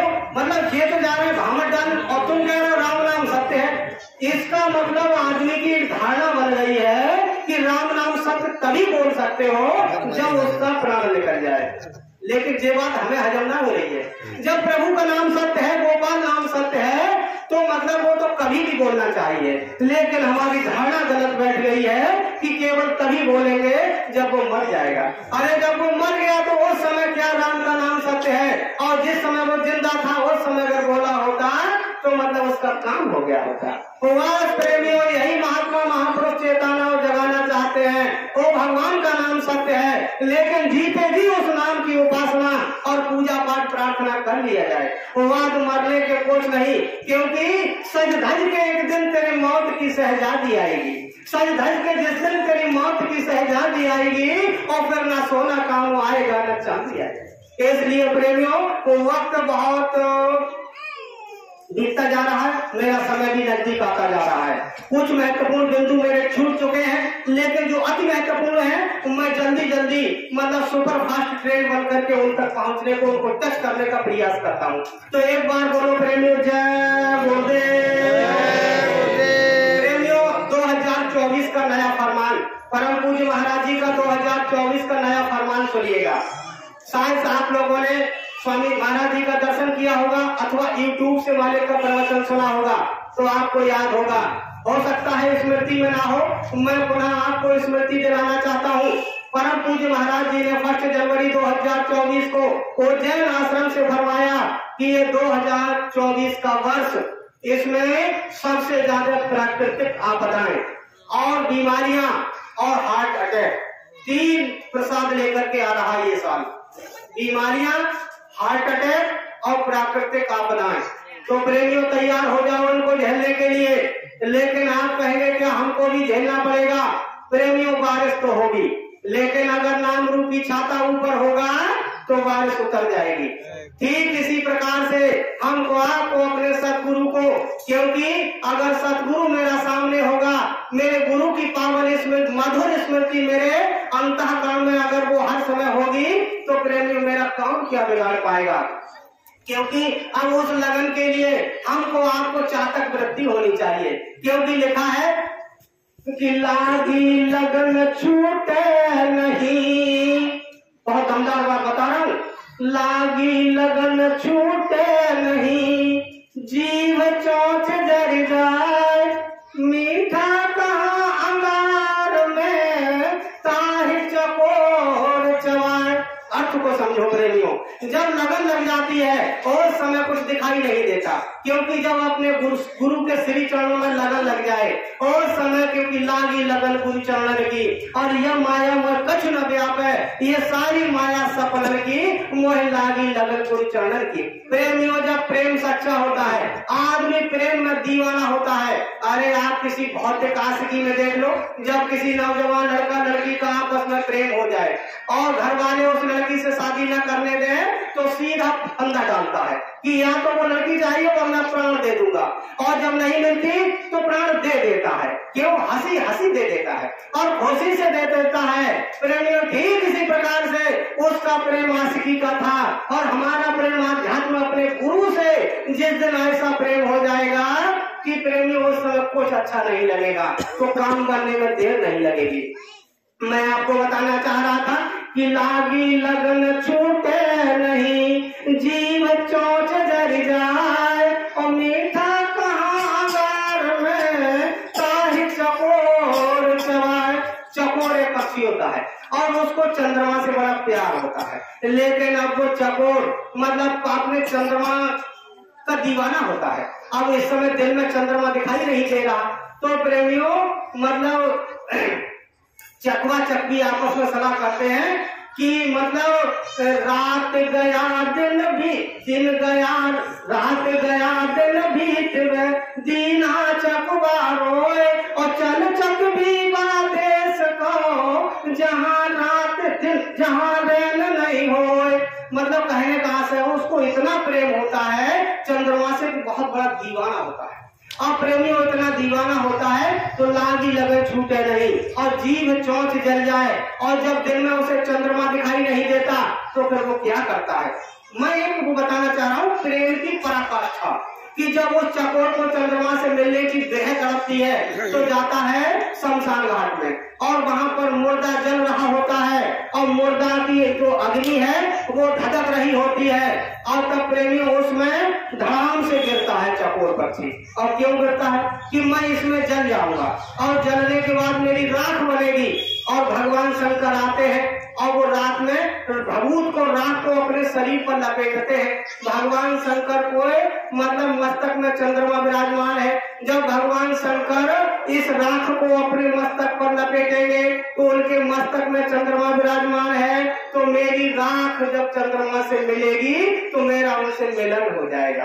प्रेमियों देखो मतलब कितनी व्याकुलता होनी चाहिए। ऐसी व्याकुलता जिस दिन हमारे आप के अंदर हो जाएगी, जिस समय पपीहा मतलब एक पक्षी के साथ उड़ान भर रहा था, और जब उड़ान भर रहा था तो उस पक्षी ने कहा कि यार बड़ी थकान हो रही है, ऐसा करो ये पेड़ है इसको बैठ करके थोड़ा आराम कर लिया जाए। तो देखिए पपीहा क्या कहता है कि पपीहा कहता है यार ये पेड़ जो किसान ने अपने जल से इसको सींचा है, और मेरी विनती है कि जो स्वाति नक्षत्र का जब बूंद बरसता है और उससे जो पेड़ फलीभूत होकर के और दरखत बनता है, उसी पेड़ पर मैं बैठता हूँ। और ये तो किसान ने पाला पोसा है, लिहाजा मैं इस पेड़ पर नहीं बैठूंगा। और प्रेमियों को पक्षी नाराज हुआ और उसने पपिया में मारी चोंच और पपिया हुआ घायल। और जब पपिया घायल हुआ तब साहब कबीर ये सब दृश्य देख रहे थे और साहब कबीर ने लिखा कि पपिया का पन देख के, पपिया का पन देख के धीरज रही निरंच, मरते दम जल में गिरा तो न बोरी चंच। मतलब जब वो पपिया गिरा तो सीधा गंगा मैया के जल में गिरा। अब गंगा मैया के जल की अगर कोई एक बूंद आचमन कर ले तो उसका भी कल्याण होता, लेकिन अब वो पपिया जब मरा और गिरा तो उसने चोंच ऊपर कर लिया कि गंगा मैया का जल मेरी चोंच में न चला जाए। और क्यों कि वो पपिया जो है वो स्वाति नक्षत्र की बूंद का पानी पीता है कि मरते दम जल में गिरा तो न बोरी चंच। ऐसी जिस दिन प्रीत अपने गुरु से हो जाएगी उस दिन हमारे आपके कल्याण को कौन रोक पाएगा। तो प्रेमियों, इस मैटर को तो मैं समझता हूँ यहीं पर ब्लॉक किया जाए, क्योंकि ठंडी का मौसम है, बहुत बहुत दूर से लोग आए भी हैं। और प्रेमियों, बिंदु तो दो चार छुट रहे हैं, किंतु सब पर बताया जाएगा तो शाम हो जाएगी, इसलिए खुराक थोड़ी ही सही।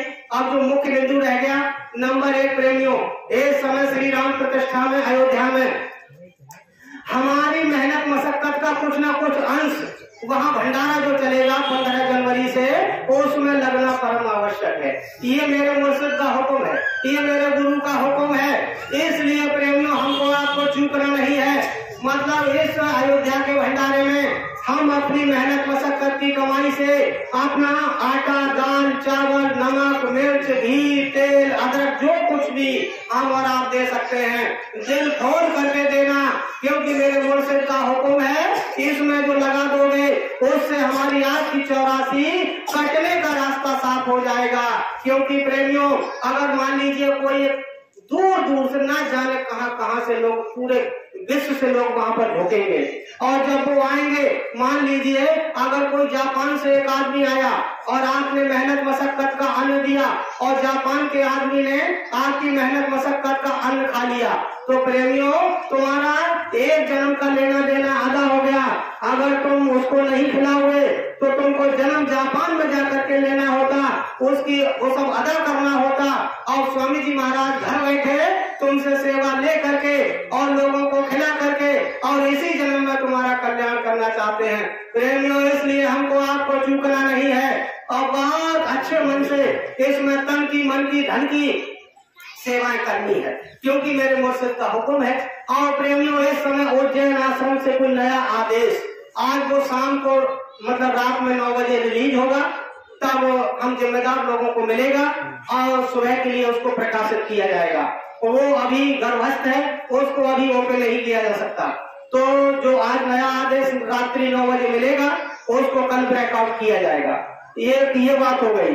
अगला प्रेमियों, एक बात और आपको बहुत दमदार बता दूं कि अपना स्वामी जी महाराज की पावन स्मृति में अपना चिन्ह प्रेमियों जिला रेवाड़ी और प्रांत हरियाणा में स्वामी जी महाराज की पावन मधुर स्मृति में हम लोग एक चिन्ह बना रहे हैं। वो बड़ा अलौकिक और दिव्य चिन्ह होगा, उसमें हमको आपको अपनी मेहनत मशक्कत की कमाई लगानी है।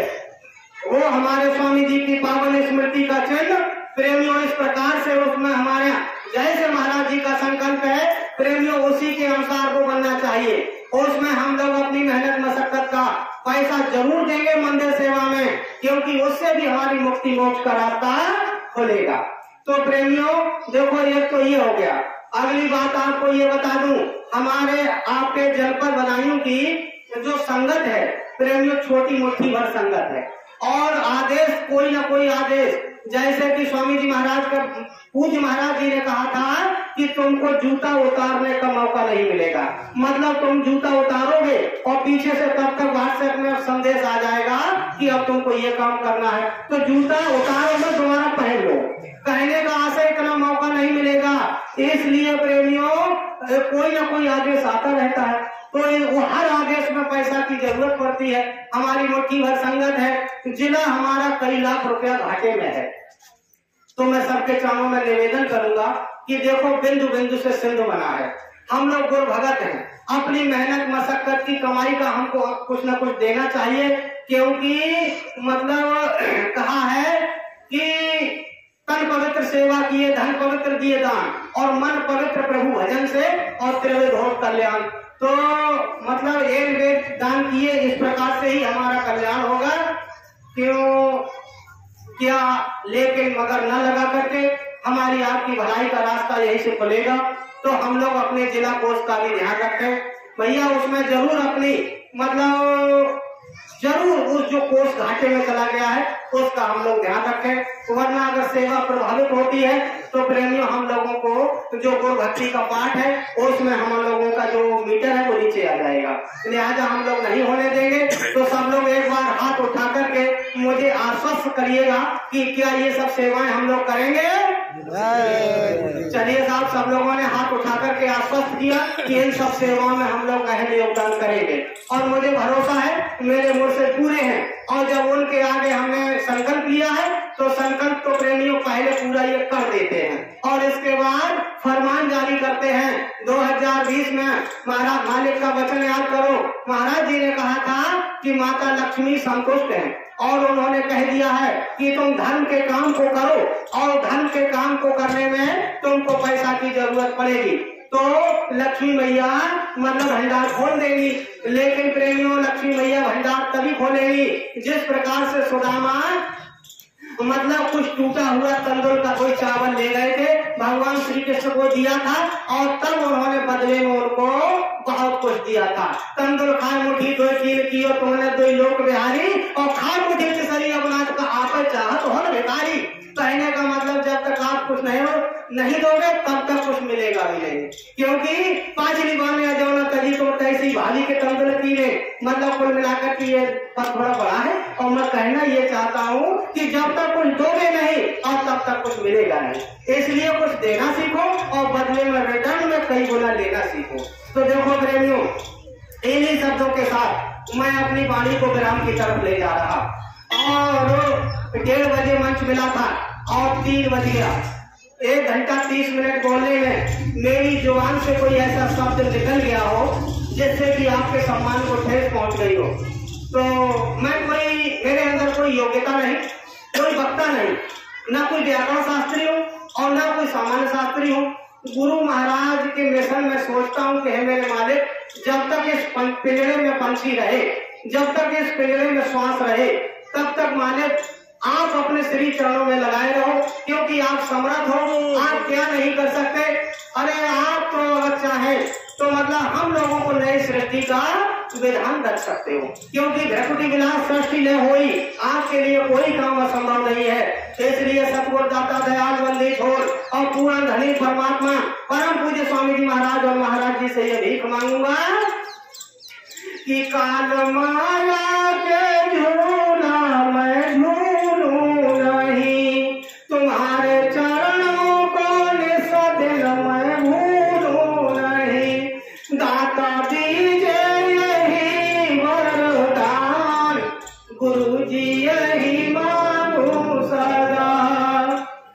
प्रेमियों, इन्हीं शब्दों के साथ कोई अप्रिय शब्द लगा हो तो मुझे माफ करना।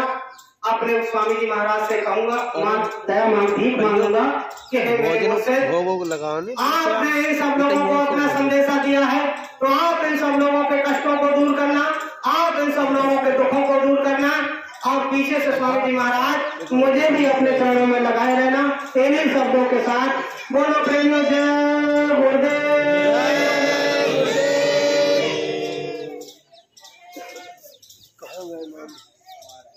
बोलो, अरे अब